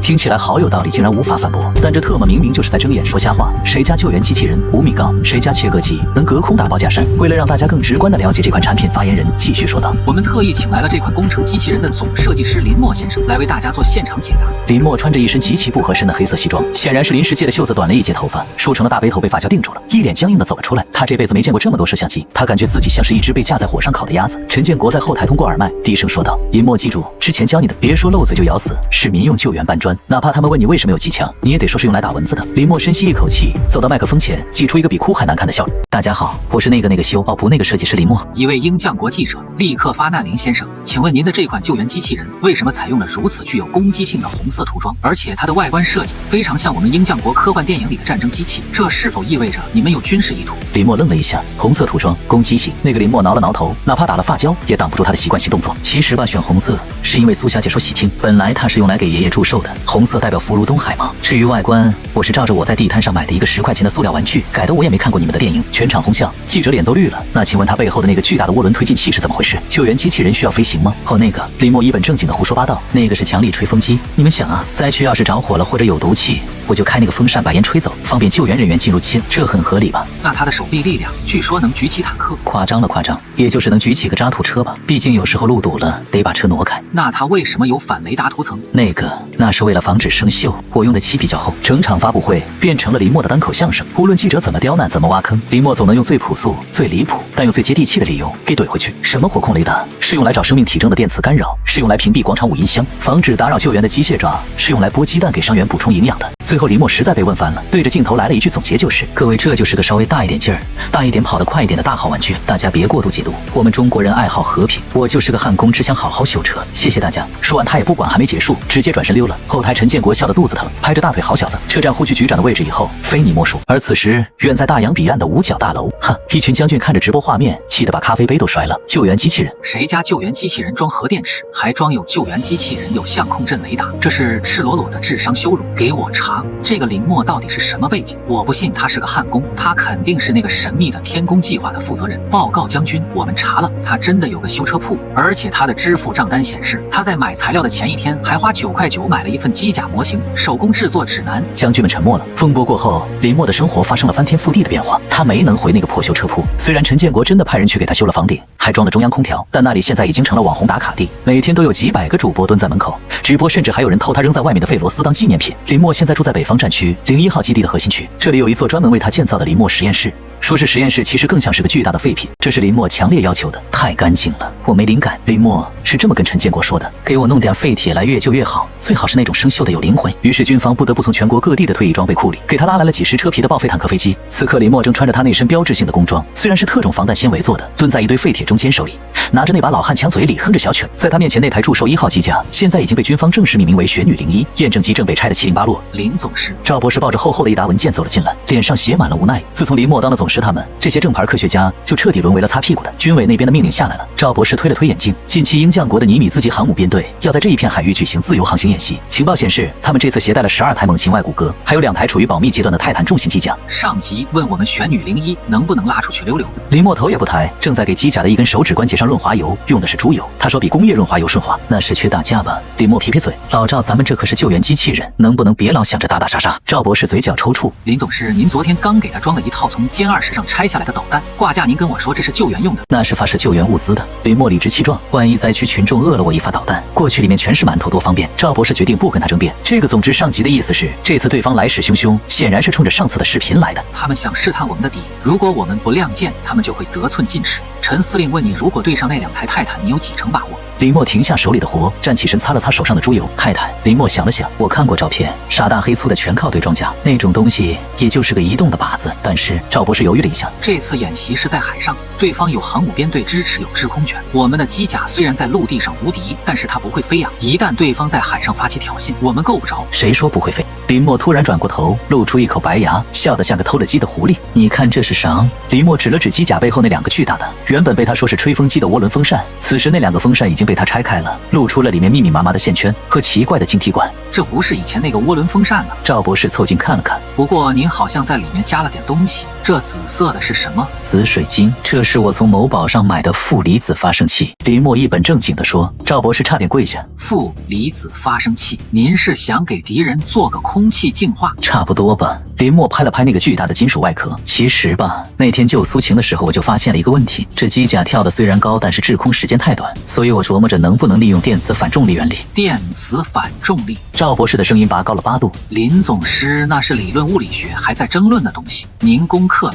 没那么玄乎。林默摆摆手，我就是觉得微波炉能加热水分子，那如果我把微波的频率调到一个特定的波段，能不能加热空气产生一个向上的高压起电，然后再配合这个负离子发生器产生电荷差利用地磁场，反正就是那个意思。你看那个磁悬浮列车不也是飘着的吗？赵博士听得云里雾里。微波加热空气负离子地磁场反重力飞行，这公式要是写在论文里，能被审稿人喷死。那您试过吗？赵博士颤抖着问。林默指了指实验室的天花板。赵博士抬头一看，只见那个10几米高的钢筋混凝土天花板上有一个巨大的圆形的洞，昨晚没控制好，功率稍微飞高了一点。林默有些不好意思，回头记得找人补一下。赵博士看着那个洞咽了口唾沫，这特么是稍微飞高了一点，这是直接想上天啊！既然能飞，赵博士深吸一口气，眼神变得炽热起来。那我们就有了制空权。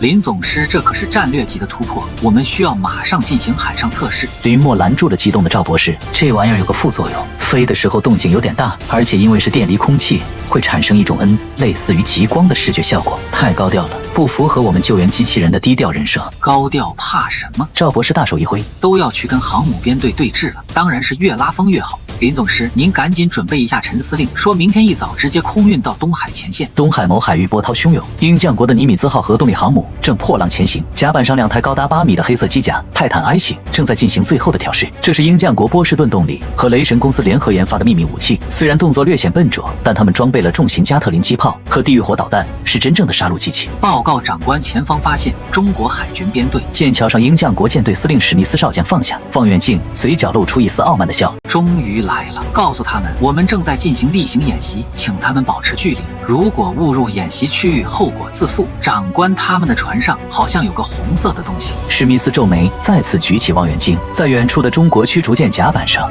赫然伫立着那个熟悉的红色身影。果然是那个救援机器。史密斯冷笑把它拉到海上有什么用？当吉祥物吗？我们的泰坦可以在甲板上滑行，它能干什么？跳海自杀吗？就在这时，那台红色的机甲动了，它并没有像史密斯预料的那样笨拙的移动。只见它缓缓张开，双臂背后的2个巨大的涡轮推进器猛地亮起，一种从未听过的类似于鲸鱼低吟般的高频震动声，瞬间穿透了海浪的喧嚣，传到了每一艘鹰将国军舰的声呐里。紧接着，在所有人惊骇欲绝的目光中，那台重达几10吨的红色机甲竟然缓缓地飘了起来，没有喷射尾焰，没有黑烟，它就像是被一只无形的上帝之手托举着，违背了万有引力定律，轻盈地悬浮在半空中。上帝啊！史密斯手里的望远镜掉了，这是什么科技？但这还没完，通讯频道里突然传来了那个噩梦般的声音，这次是通过全频段公共广播强行切入的，带着一股浓浓的中文口音。听得见吗？我是救援1号，前方那个开大船的你们挡住我看海景了。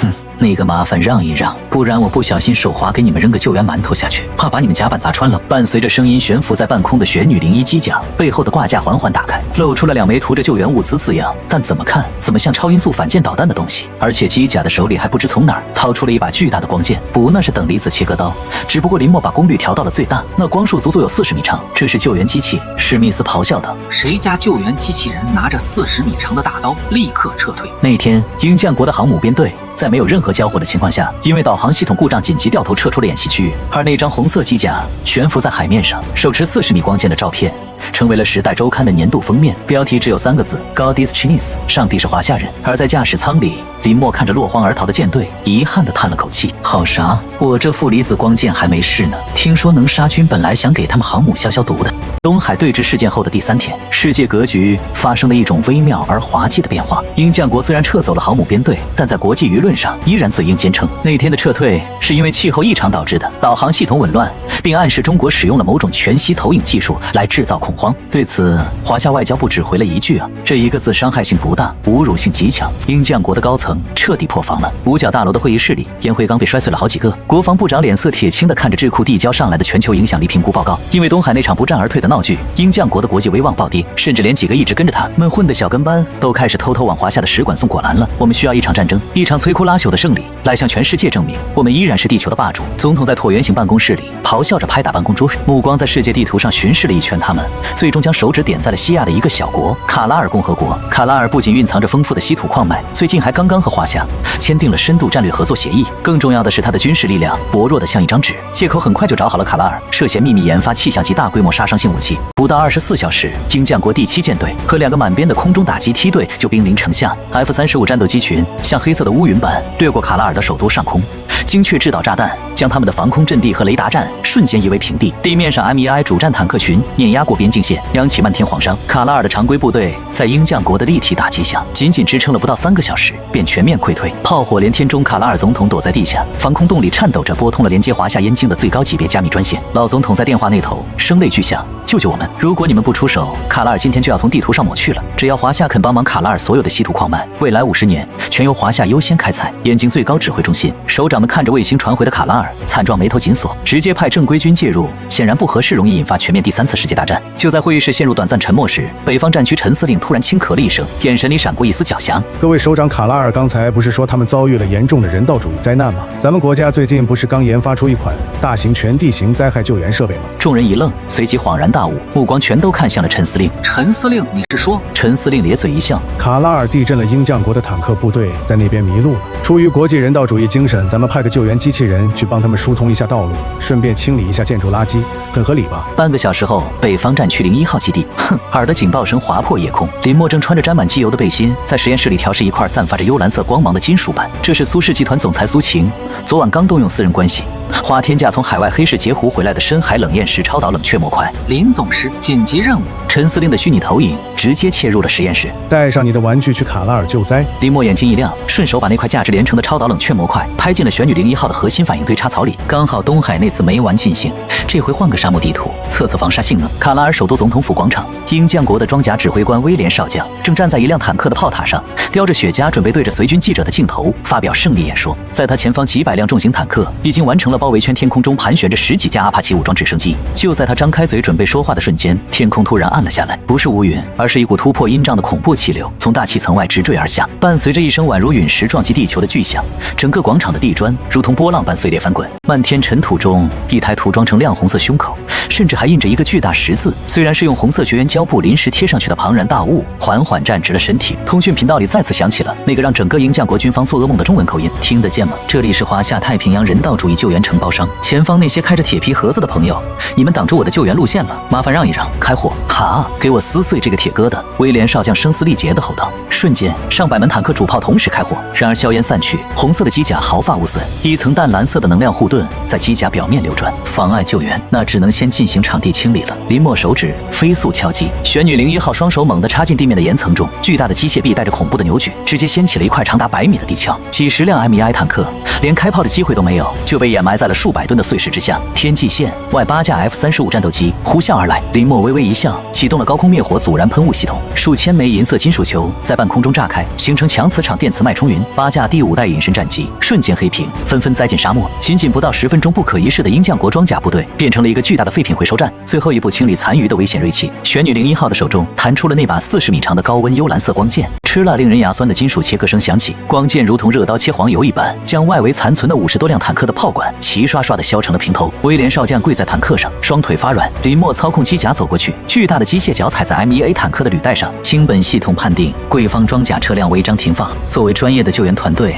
我们已经为您完成了车辆的无害化拆解。另外，这是服务账单。玄女01号胸口弹开一个缝隙，一张双人床那么大的打印纸飘落下来，盖在了威廉少将头上。上面用英文写着大型工程机械出厂费等离子切割机、磨损费、精神损失费，总计80亿美元。看着这张离谱的账单，威廉少将两眼一翻，直接气晕了过去。不远处的防空洞出口，卡拉尔老总统激动的热泪盈眶，稀土矿脉全给，感谢华夏的人道主义救援。与此同时，这场单方面清障作业正通过全球网络高清直播，整个世界互联网彻底爆炸了。神特么救援承包商，你家救援队发80亿美元的账单，看到那个巨大的红十字了吗？那是用来超度敌人的物理十字架。五角大楼内气氛压抑到了极点，总统看着大屏幕上威廉少将晕倒的画面，气得浑身发抖，砸碎了咖啡杯。这就是你们说的软柿子，一台救援机甲单挑了我们半个战区的兵力。总统阁下一名上将擦着冷汗汇报坏消息，是华夏外交部刚刚发表声明，督促我们尽快结清那80亿美元的环保清理费，否则下次将派出玄女02号大型农业播种机去我们的本土进行绿化援助。总统捂着胸口，直接瘫倒在座椅上。而此时在大气层边缘，玄女01号正以恐怖的3马赫速度向华夏返航，驾驶舱内的林默却没有半点民族英雄的自觉，他正愁眉苦脸地看着操作台上的全息投影。警告：超导冷却模块已完全过载熔毁，材料结构破坏率达99%。完了，这下真的撞大发了。林默听着警报音，头皮发麻。为了在全世界面前把逼格拉满，为了用最震撼的方式削平那50根坦克炮管，他把能量输送功率推到了惊人的250%，代价就是苏秦那个身价1000亿的美女总裁砸了整整3个亿才搞回来的深海冷艳石。高阶模块现在变成了一坨毫无用处的废旧炉渣。3个亿啊，我得在军区打多少年白工才能还清？林默长叹一口气，他几乎能想象到苏秦那张冷若冰霜的脸上会露出怎样和善的微笑。3个小时后，玄女01号冒着一缕黑烟，做贼心虚般的降落在了北方战区01号基地的隐蔽停机坪上。林默趁着地勤人员狂欢的时候，悄悄拆下了那块焦黑发臭的废料，流进了实验室。林默在实验室里对着那块焦黑发臭的废料，还没筹上几个小时刺耳的最高级别战斗警报声，便猛地撕裂了北方战区01号基地的宁静。刺红的警报灯在走廊里疯狂闪烁，基地的广播里传出陈司令急促而威严的声音，甚至带着一丝破音：全体战斗人员，东海防空识别区边缘出现高强度未知能量源，这不是演习，所有对海导弹阵列进入1级战备状态。重复，这不是演习。林默心里咯噔一下，连手里的废料都顾不上放下，如同猎豹般窜出实验室，狂奔向地下总指挥室。当他推开沉重的防爆大门时，巨大的全息屏幕上正播放着前线高空侦察机拼死传回的画面。五角大楼的报复来得比所有人预想的都要快，也都要疯狂。波涛汹涌的东海海面上，一台通体涂装成暗金色，犹如史前巨兽般的庞然大物正踏浪而行。它的体型足足是玄女01号的2倍有余，高度接近40米，宛如一座移动的钢铁堡垒。它没有采用人类常规的双足步兵设计，底盘是4个巨大的反重力气垫，推进矩阵在海面上离出4道深不见底的白色水沟，而它的上半身则是重型复合装甲与密密麻麻的狰狞炮管的结合。这是什么鬼东西？美国人的变形金刚吗？林默倒吸了一口冷气，快步走到战术台前。美国国防部高级研究计划局 DARPA 10年前封存的禁忌项目阿特拉斯 Atlas 重型歼击机甲。情报官飞速敲击着键盘，额头上满是冷汗，手指都在微微发抖。他们竟然真的把这个怪物从内华达州的地下掩体里挖出来并重启了。屏幕右侧的数据疯狂跳动，一团刺目的深红色光晕笼罩在阿特拉斯的胸口位置。它的动力源不是常规的超高密度电池，而是一座微型冷核聚变反应堆。陈司令咬牙切齿地说道：“这帮疯子竟然把核反应堆塞进了机甲里。”话音未落，大屏幕上的阿特拉斯突然停住了前进的趋势。他缓缓抬起右臂，那是一门极其粗壮的电磁轨道炮，伴随着一圈肉眼可见的白色音爆云，在炮口炸开一道刺目的高压等离子光束，瞬间贯穿了云层。华夏方2架正在高空进行伴飞警告的无人机，甚至连规避动作都没来得及做，就被这道恐怖的光束直接气化。挑衅，这是赤裸裸的战争挑衅。陈司令一巴掌重重地拍在合金控制台上，他们是以搜救落水士兵的狗屁名义强闯我们的防空识别区。如果我们用常规反舰导弹，根本破不了那层核动力供应的电磁偏转护盾。指挥室里的空气仿佛凝固了，所有人的目光都集中在了林默的身上。陈司令转过头，双眼布满血丝，死死盯着林默林总时，我只问一句：玄女01号现在还能出战吗？吗？报告司令，深海冷焰石超导冷却模块已经彻底烧毁了。现在如果强行起飞，只能换上军用级的备用风冷与液氮混合模块。在这种状态下，玄女的出力必须死死限制在80%以下。一旦越过红线，机体会因为无法散热而从内部自然解体。80%也得上。陈司令猛地拔出腰间的配枪，重重地拍在桌子上。哪怕是台拖拉机，今天也得给我开到东海上去。华夏的领海寸步不让。准备弹射。10分钟后，玄女01号带着一丝未曾痊愈的伤病，在刺耳的轰鸣声中再次从地下弹射进。修长的银白色机体在阳光下依然耀眼，但林默知道这台机甲此刻就像一个发着高烧还要上擂台的拳击手。然而现实远比实验室里的数据更加冰冷残酷。当玄女01号突破云层与暗金色的阿特拉斯在东海上空正面相遇时，科技代差带来的压迫感瞬间让人窒息。阿特拉斯根本不讲究任何近战格斗技巧，它本身就是一个拥有无限能源的移动天灾。漫天的微型追踪导弹如同被激怒的蜂群，拖着长长的白烟，铺天盖地的将玄女1号包围。紧接着，他双臂的等离子机炮开始疯狂咆哮，交织出一张密不透风的死亡光网。驾驶舱内，林默的双眼死死盯着全息屏幕上密集的弹道预测线。玄女01号在密集的火力网中做出了各种突破，空气动力学极限的规避动作，但在绝对的火力覆盖压制面前，再精妙的操作也显得苍白无力。警告，请左翼辅助平衡装甲受损15%。警告，备用液氮冷却系统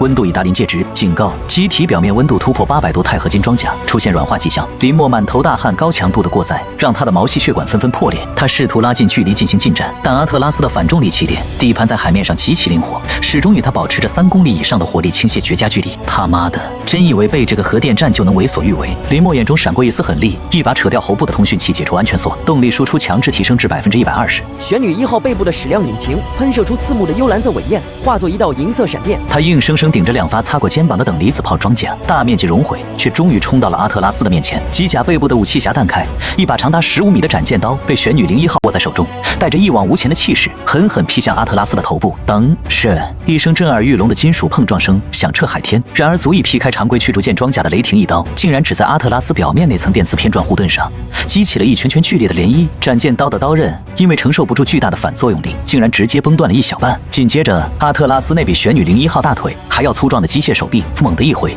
犹如拍打一只烦人的苍蝇一般，重重地砸在玄女01号的胸口装甲上。轰！他见况，林默只觉得仿佛被一辆重型卡车迎面撞上喉咙，一舔一大口，鲜血猛地喷在了全息头盔的内侧视窗上。玄女01号如同断线的风筝般向海面坠落胸前的超合金装甲深深凹陷下去，电火花在半空中疯狂爆闪。核心温度过载达300%，备用冷却模块已发生物理熔毁，系统强制切断主动力，进入瘫痪保护模式。林默，撤退，马上启动逃生舱，这是命令。通讯器里传来陈司令嘶哑而绝望的怒吼。看着天空中如同神明般耀武扬威的阿特拉斯林，默不甘地用带血的拳头重重砸了一下操纵台，启动了紧急逃生与机体回收程序。玄女01号借助仅剩的备用姿态，推进器喷射出浓密的铝热气，干扰烟幕狼狈不堪地向内陆海岸线迫降撤退。这一战不仅震动了东海，更是通过美军的肆意转播震惊了全世界。五角大楼的总统椭圆形办公室内，总统红光满面，端着高脚杯大笑，通知 CNN 给我24小时全球循环直播阿特拉斯在东海的巡航画面。而此时的北方战区01号基地抢修车间里充满了刺鼻的烧焦味，玄女01号残破的机体被粗大的合金支架勉强固定住，像是一个垂死挣扎的重伤员。陈司令看着医护人员正在给左臂骨折的林默打石膏，眼眶发红。小林尽力了，你活着回来就好，这不怪你，是技术确实还有差距。不，司令。林默推开医护人员的手，没有理会左臂传来的钻心剧痛，他用那只没受伤的右手从口袋里掏出那块价值3个亿、已经被烧成黑不溜秋炭渣的深海冷焰石，废料死死地攥在手心。他的眼神中没有挫败，反而燃烧着一种近乎疯狂玉石俱焚的火焰。司令，给我3天时间。林默的声音沙哑得像砂纸在摩擦。常规方法不行，那就玩命。这破石头虽然外部结构被我上次烧毁了，但它的核心原子层面那股极致的超导和吸热属性依然存在。如果我把它彻底粉碎到纳米级，然后融入高毒性的液态结溶合金中，再直接接入机甲的神经元液压传动系统里。林总师，你疯了吗？这就像给一个人的血管里直接注射零下200度的液氮，一旦在战斗中循环管路有一丝破裂，不仅机体会瞬间引发冰爆，你这个驾驶员连弹出逃生舱的机会都没有，会瞬间被冻成一坨绝对0度的冰雕。这已经是我们反败为胜的唯一办法了。我不仅要把他们的脸狠狠扇回去，我还要亲手把那台核动力的破铜烂铁拆成零件。接下来的72小时，01号基地的地下最高级别机密实验室彻底变成了林默的修罗场。林默像个不知疲倦的疯子，双眼布满血丝，亲手将那块价值3亿的废料碾碎。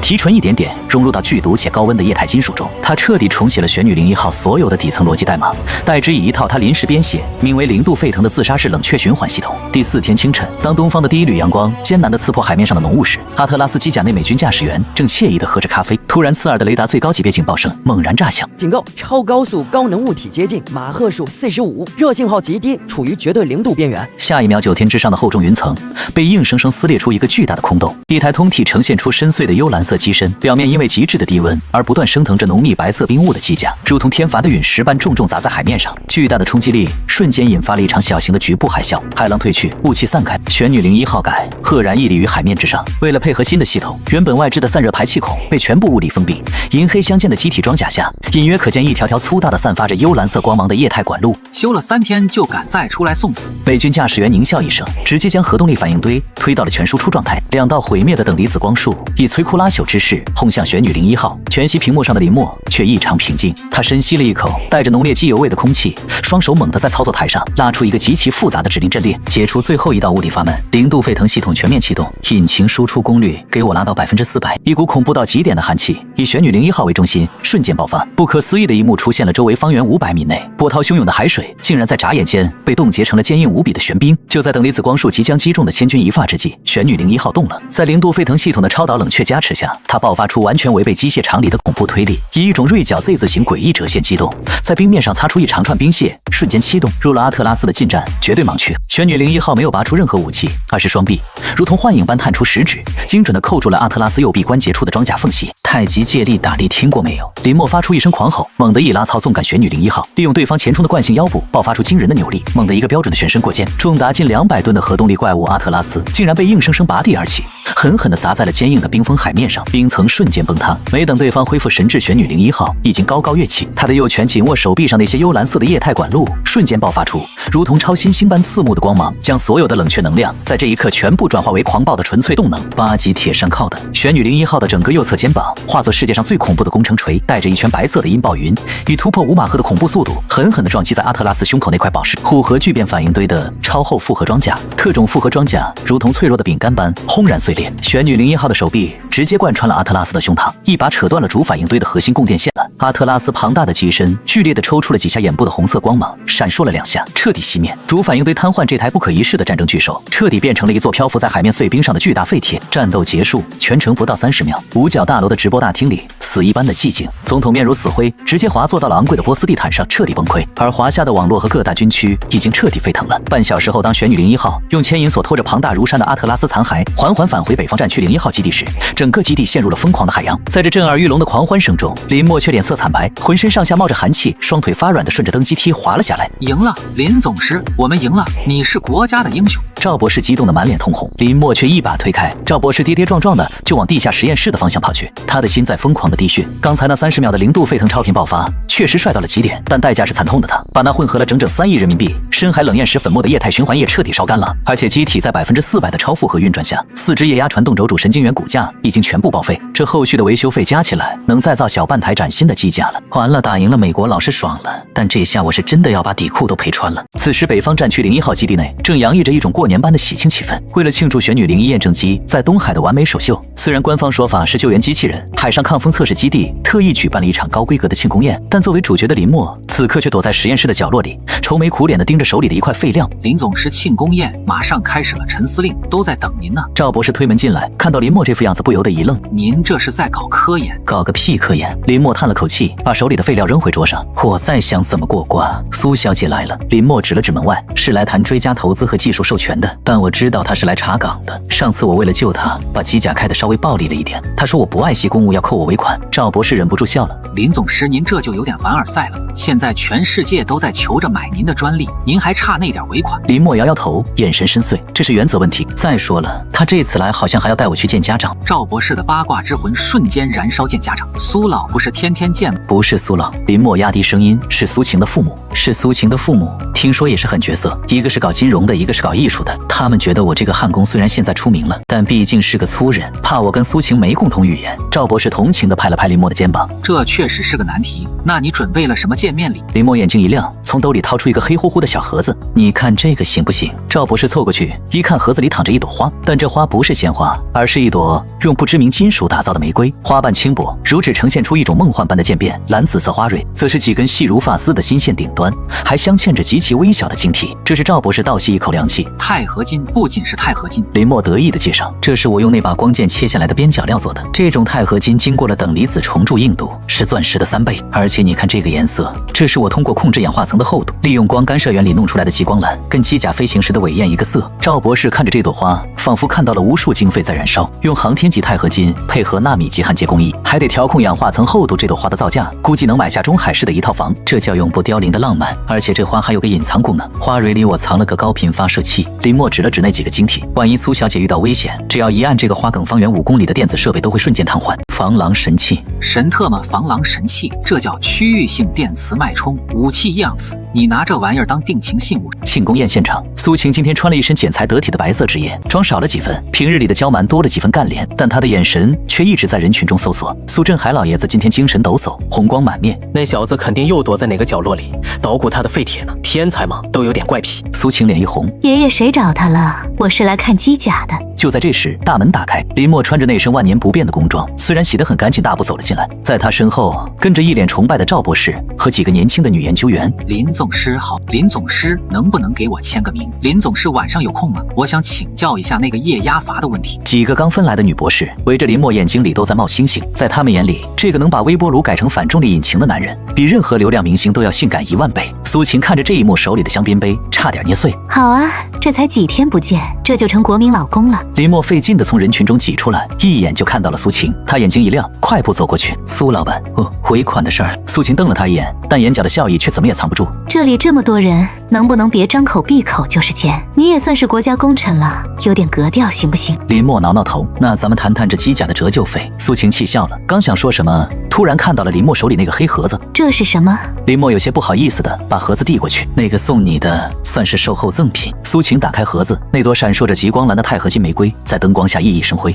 周围瞬间安静了下来。懂行的人，比如在场的几百个科学家，都在倒吸凉气，惊叹于这鬼斧神工的工艺；不懂行的人，比如随行的官员和家属，则被这梦幻的颜值彻底征服。这苏晴愣住了，她见过无数珠宝，但从来没有见过这种充满力量感与科技感的美。我自己这种蓝色很难挑，我烧费了几百斤钛合金才试出来的，它不会生锈也不会褪色，只要你不拿它去砸核桃，它能保存1万年。苏晴看着林默那双真诚的眼睛，心里最柔软的地方被狠狠撞了一下。这个男人不懂送花，不懂甜言蜜语，但他会用最硬的金属为你焊一朵永恒。我很喜欢，喜欢就好。对了，那个花梗上有个按钮，千万别乱按啊！按了咱们这宴会厅就得停电了。就在这时，大屏幕突然切断了原本播放的庆功视频，插播了一条紧急新闻。突发新闻中，海市前首富之女苏氏集团前高管王悦今日在看守所内接受第1次公开审讯，其不仅承认了雇佣网络水军抹黑救援机器人，更供出了其背后勾结的境外势力名单。画面中，王悦穿着囚服，剃了短发，整个人瘦得脱了相。他面对镜头痛哭流涕，我错了。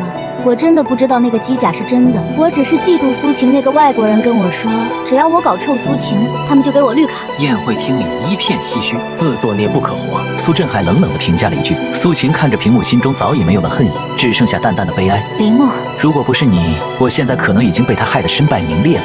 哼，多大点事儿！林默拿起一块蛋糕塞进嘴里，咱们是合作伙伴吗？对了，既然你收了我的花，那尾款是不是可以？苏晴狡黠一笑，晃了晃手里的花，这花算定金，剩下的一辈子你得慢慢还。全场起哄，掌声如雷。只有林默拿着蛋糕僵在原地，大脑飞速运转一辈子。那是多少公事，这得按多少倍工资？有没有加班费？然而温馨的时刻总是短暂的。当晚，陈建国的办公室里，气氛凝重的像是一块铅。林默被紧急召回，嘴角的奶油还没擦干净。陈建国指着墙上的巨幅海图鹰降过，这次是真的急眼了。鹰降国这次是真的急眼了，他们在海面上丢了面子，现在想从水底下找回来。海图上，东海与太平洋交界的一处深海海沟被标记了一个红色的骷髅头，这是我们的深海监听阵列2个小时前突然全线沉没。陈建国声音低沉，最后传回的数据显示，有一个巨大的热源正在海底快速移动，速度超过了80。核潜艇最快也就40节吧。这玩意儿是鱼雷，不，它的体积比航母还大。陈建国调出一张模糊的生了成像图，那是一个像鲸鱼又像是某种史前前巨兽的庞然大物。它有着流线型的身躯，身体两侧布满了密密麻麻的孔洞，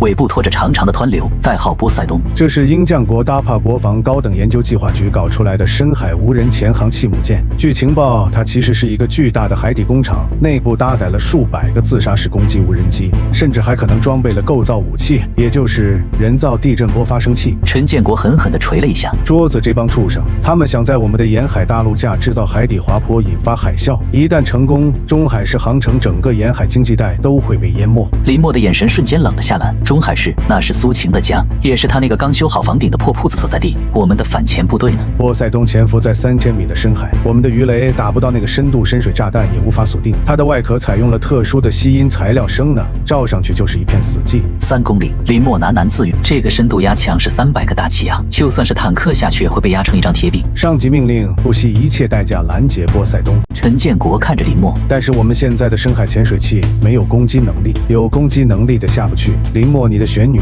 01，它是为了陆地和大气层设计的，虽然密封性不错，但到了3公里肯定会漏水。一旦电路短路，那就是个铁棺材。办公室里陷入了绝望的沉默。时间1分1秒过去，根据测算，波塞冬还有12小时就会到达预定攻击位置，除非林默突然抬起头，眼神里闪烁着那种熟悉的疯狂的光芒。除非我不让水碰到它。林默站起身，开始在房间里踱步。如果我能制造一个超空炮，那是鱼雷技术利用气泡包裹物体，减少阻力，但那是动态的，你怎么可能让机甲全身都被气泡包住？林默抓起桌子上的一瓶矿泉水，猛地倒在自己的袖子上，那是防水面料水珠，瞬间滚落，没有留下一点痕迹。如果我在机甲表面涂一层超级疏水材料，再配合微波加热产生的高压蒸汽层，就像是在机甲外面穿了一层空气雨衣。水压虽然大，但只要这层气衣不破水，就接触不到机甲本体。这理论上可行。赵博士在旁边疯狂计算，但是这种涂层去哪儿找？我们需要几吨，而且必须在几个小时内涂完。林默咧嘴一笑，露出一口白牙。赵博士，你还记得我那个修车铺隔壁是干嘛的吗？卖不粘锅的。林默掏出手机，特氟龙涂层，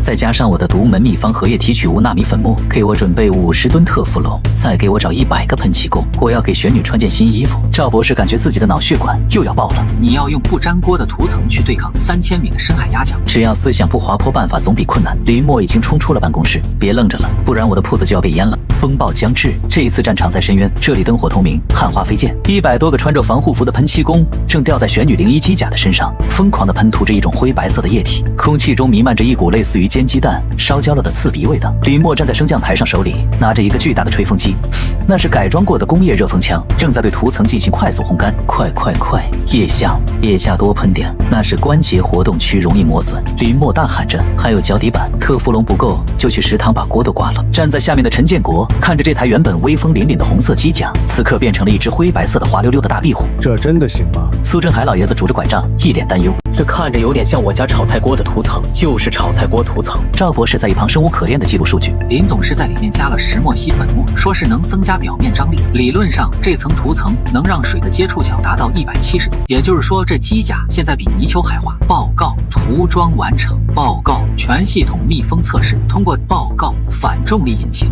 不高压蒸汽，发生器调试完毕。林默扔下热风枪，最后拍了拍机甲的膝盖，手感确实好滑的，站不住苍蝇。好了，伙计。林默对着机甲低语：以前带你上过天，今天带你下海捉鳖，别给我掉链子。他翻身跳进驾驶舱，玄女01启动，切换至深海模式，其实就是林默刚写的一个限制最高速度的补丁。目标确认波塞，深度3200，距离180海，出发。这一次没有运输机，机甲直接从码头上助跑，然后纵身一跃，巨大的水花溅起10几米。若是普通的钢铁，此刻早就沉底了。但玄女01入水后，体表瞬间产生了一层薄薄的肉眼，几乎看不见的气膜。海水被这层气膜隔绝在外际，甲就像是被包裹在一个透明的气泡里。下面背后的涡轮风扇反向旋转，不再是吸气，而是利用高压电解海水产生的氢氧气泡，产生巨大的推力。机甲如同一枚灰白色的鱼雷，朝着深渊急速坠落。深度500米，光线消失了，周围是一片死寂的黑暗，只有机甲探照灯的光柱像2把利剑刺破黑暗。深度1500米，驾驶舱内发出了嘎吱嘎吱的声音，那是金属骨架在巨大的水压下产生的形变。警告：外部压强接近临界值，涂层完整度98%，系统报警。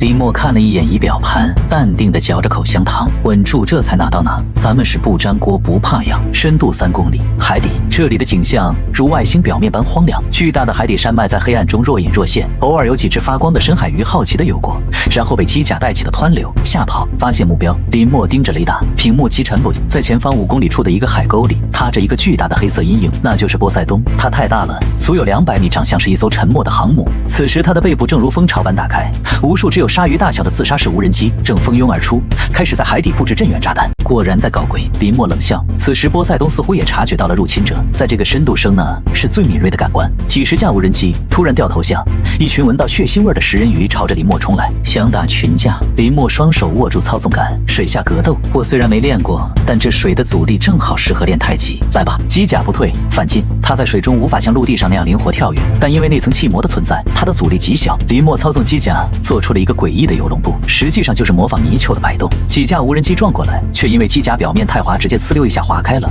撞在了后面的岩石上。嘿嘿，特富龙不仅防粘还防撞。林默抓住机会，机甲右手猛地探出，精准地抓住了一条漏网之鱼。机械手用力一捏，无人机瞬间变成了废铁。但敌人太多了，成百上千的无人机密密麻麻地围了上来，试图用数量优势淹没机甲。林默皱眉，这么多苍蝇得用拍子。他按下了那个原本用来控制光线的按钮，但在水下并没有伸出40米长的光束，因为林默把聚能透镜拆了，换成了一个花洒喷头。高压电解模式，全功率，机甲全身瞬间释放出超高压电流，周围的海水瞬间被电解，无数气泡爆炸，产生强大的冲击。这不仅仅是电击，这是海底版的雷切。那些围上来的无人机内部电路瞬间被烧毁，像是下饺子一样，噼里啪啦的往下掉。清理完小怪，林默看向那个巨大的 BOSS 波塞冬。此时的波塞冬似乎被激怒了，他那巨大的头部缓缓转动，露出了一个漆黑的炮口。那不是火炮，那是超空炮鱼雷发射管。一枚重型超空炮鱼雷拖着长长的气泡轨迹，以每小时200节的恐怖速度射向机甲。这种距离，这种速度根本躲不开。指挥大厅里，陈建国的心跳都停了。林默，快躲开！但林默没有躲，他反而操纵机甲迎了上去。多西，那是懦夫的行为。咱们汉宫讲究的就是一个硬刚。就在鱼雷即将击中机甲胸口的瞬间，林默做了一个让所有人匪夷所思的动作。机甲突然张开双臂，胸口的装甲板打开，露出了那个核心反应堆，其实是电池组微波炉磁控管，微波护盾逆向输出。那一瞬间，机甲胸口产生了一个极高温度的蒸汽团，鱼雷一头扎进了这个蒸汽团里。由于介质密度的剧烈变化，鱼雷的超空炮瞬间破裂，失去空炮保护的鱼雷在这个速度下撞击高密度海水，就像是撞上了一堵墙。鱼雷在距离机甲5米的地方自行解体爆炸，巨大的冲击波将机甲掀飞了几百米，撞在了海底的山崖上。警告：护盾过载，涂层受损30%，锁闭液压系统失灵。驾驶舱里红灯狂闪，林默被震得七荤八素，额头上流下了鲜血，真特么劲大。林默抹了一把血眼，神却更加凶狠。不过你也暴露弱点了吧？刚才那一瞬间的爆炸，火光照亮了波塞冬的腹部，那里有一个巨大的散热口，正在向外喷吐着热流，那是它的核动力反应堆冷却口。只要把那玩意儿堵上，它就会变成一个高压锅。玄女还能动吗？动力剩余15%，建议上浮。上个屁！给我冲过去！残破的机甲从岩石堆里爬出来，只有一只手能动，浑身冒着气泡涂层，扩了像是一个受伤的战神，朝着那头深海巨兽发起了最后的冲锋。波塞冬显然没想到这个小东西这么顽强，他试图转向用尾巴去扫击，但林默这次没有躲闪，他把所有的能量都集中在了推进器上。走你！机甲像是一枚钉子，死死地钉在了波塞冬的腹部，仅剩的右臂紧紧地抱住了那个巨大的散热口。你要干什么？指挥大厅里，苏振海惊恐地大喊：那是几千度的热流，机甲会融化的。我可是焊工，融化金属那是我的老本行。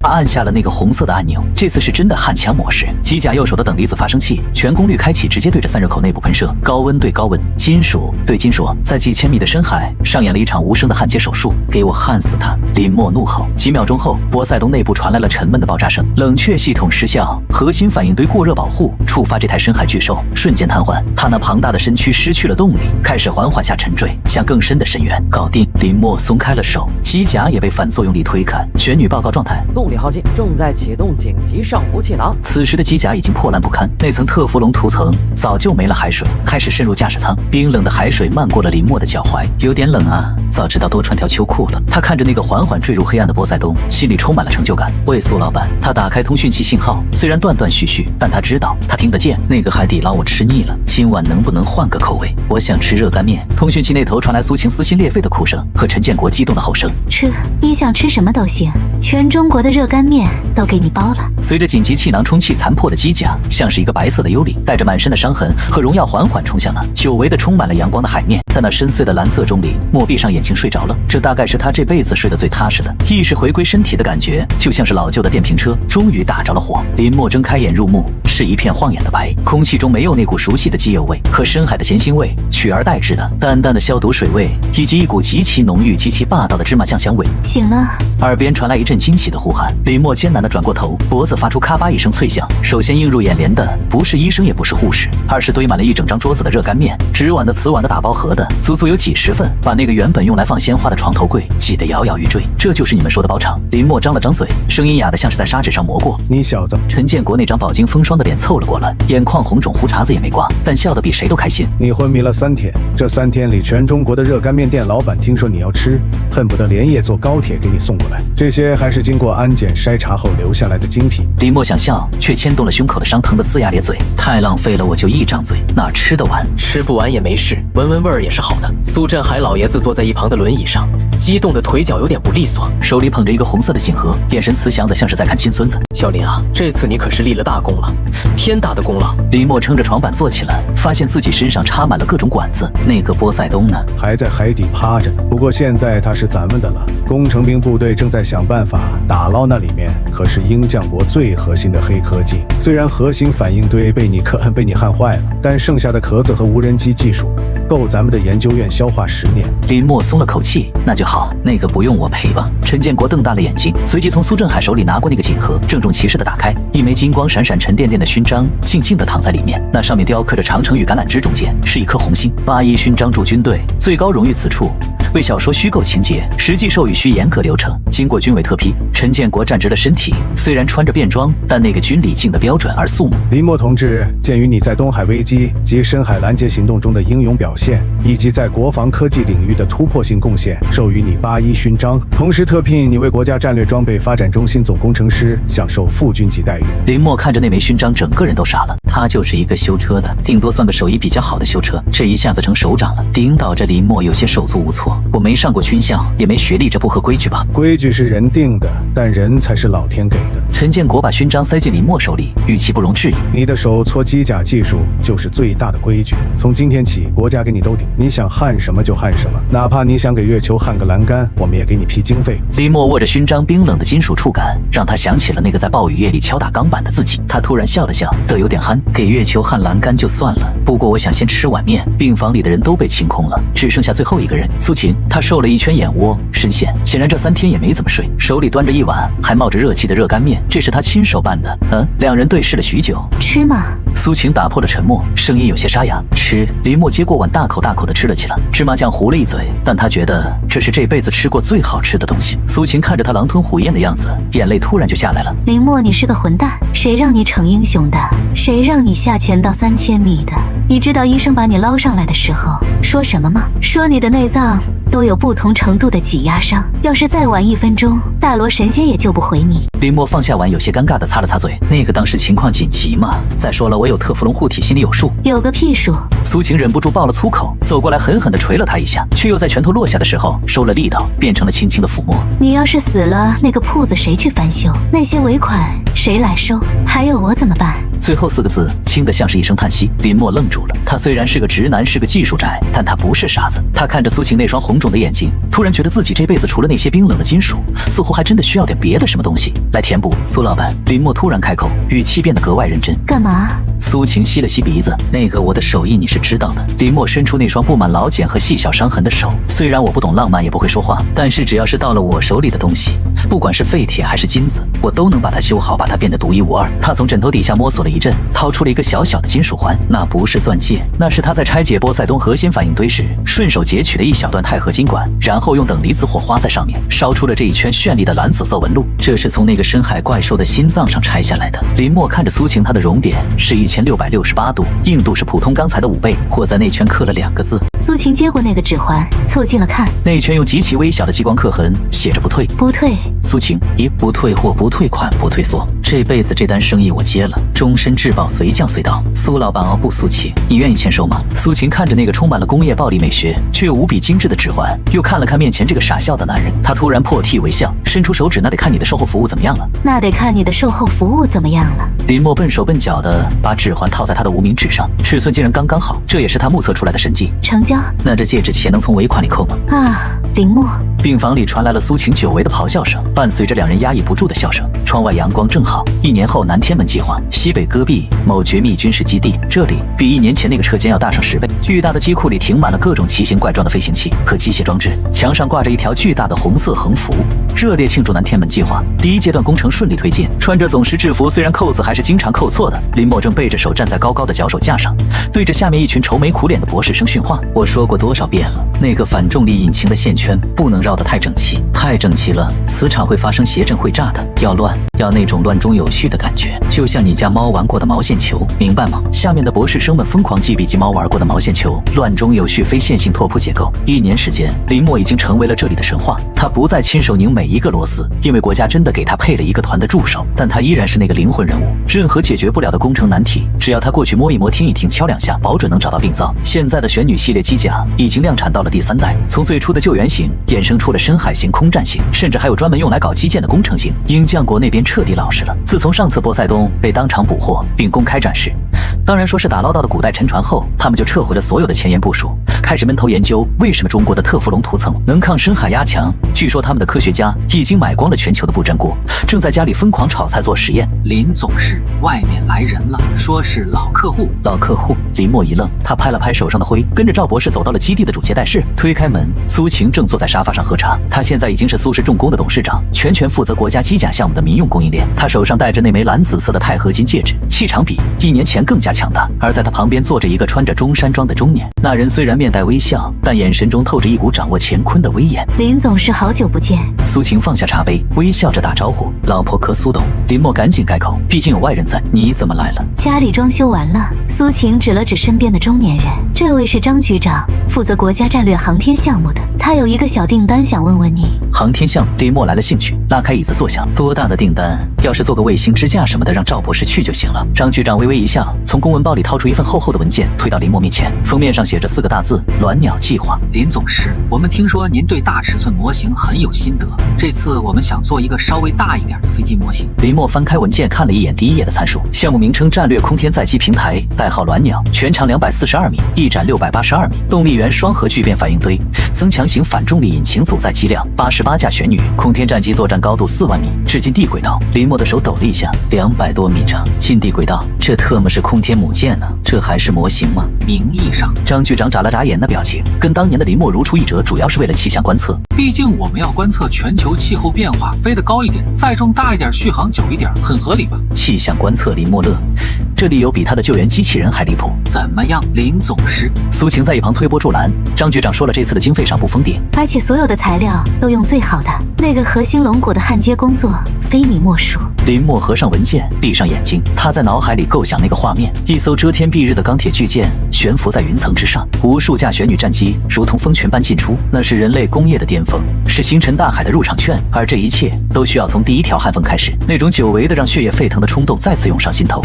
全！林默猛地睁开眼，眼神比手中的钛合金戒指还要亮。这会儿，不过我有言在先，这东西太大，我的实验室放不下。放心，你看那里。林默转头看去，在戈壁的尽头，一座如同山岳般巨大的钢铁船坞正在拔地而起，数万名工人如同蚂蚁般忙碌巨大的塔吊，直插云霄。那是国家为鸾鸟准备的巢穴。尾声：3个月后，巨大的船坞内火花飞溅，林默戴着那顶有些掉漆的旧焊帽，手里拿着特制的功率如光剑般的焊枪，站在几10米高的龙骨架上。林总师，所有参数校对完毕，可以起焊。耳麦里传来赵博士激动的声音。林默深吸一口气，他看着脚下这根将要承载起一个民族腾飞梦想的钛合金龙骨。老婆，今晚晚饭别等我了，今晚我要给咱们国家焊一条通往未来的路。刺目的蓝白色电弧亮起，瞬间照亮了整个船坞，也照亮了林默那双专注而狂热的眼睛，那是独属于中国工匠的光芒。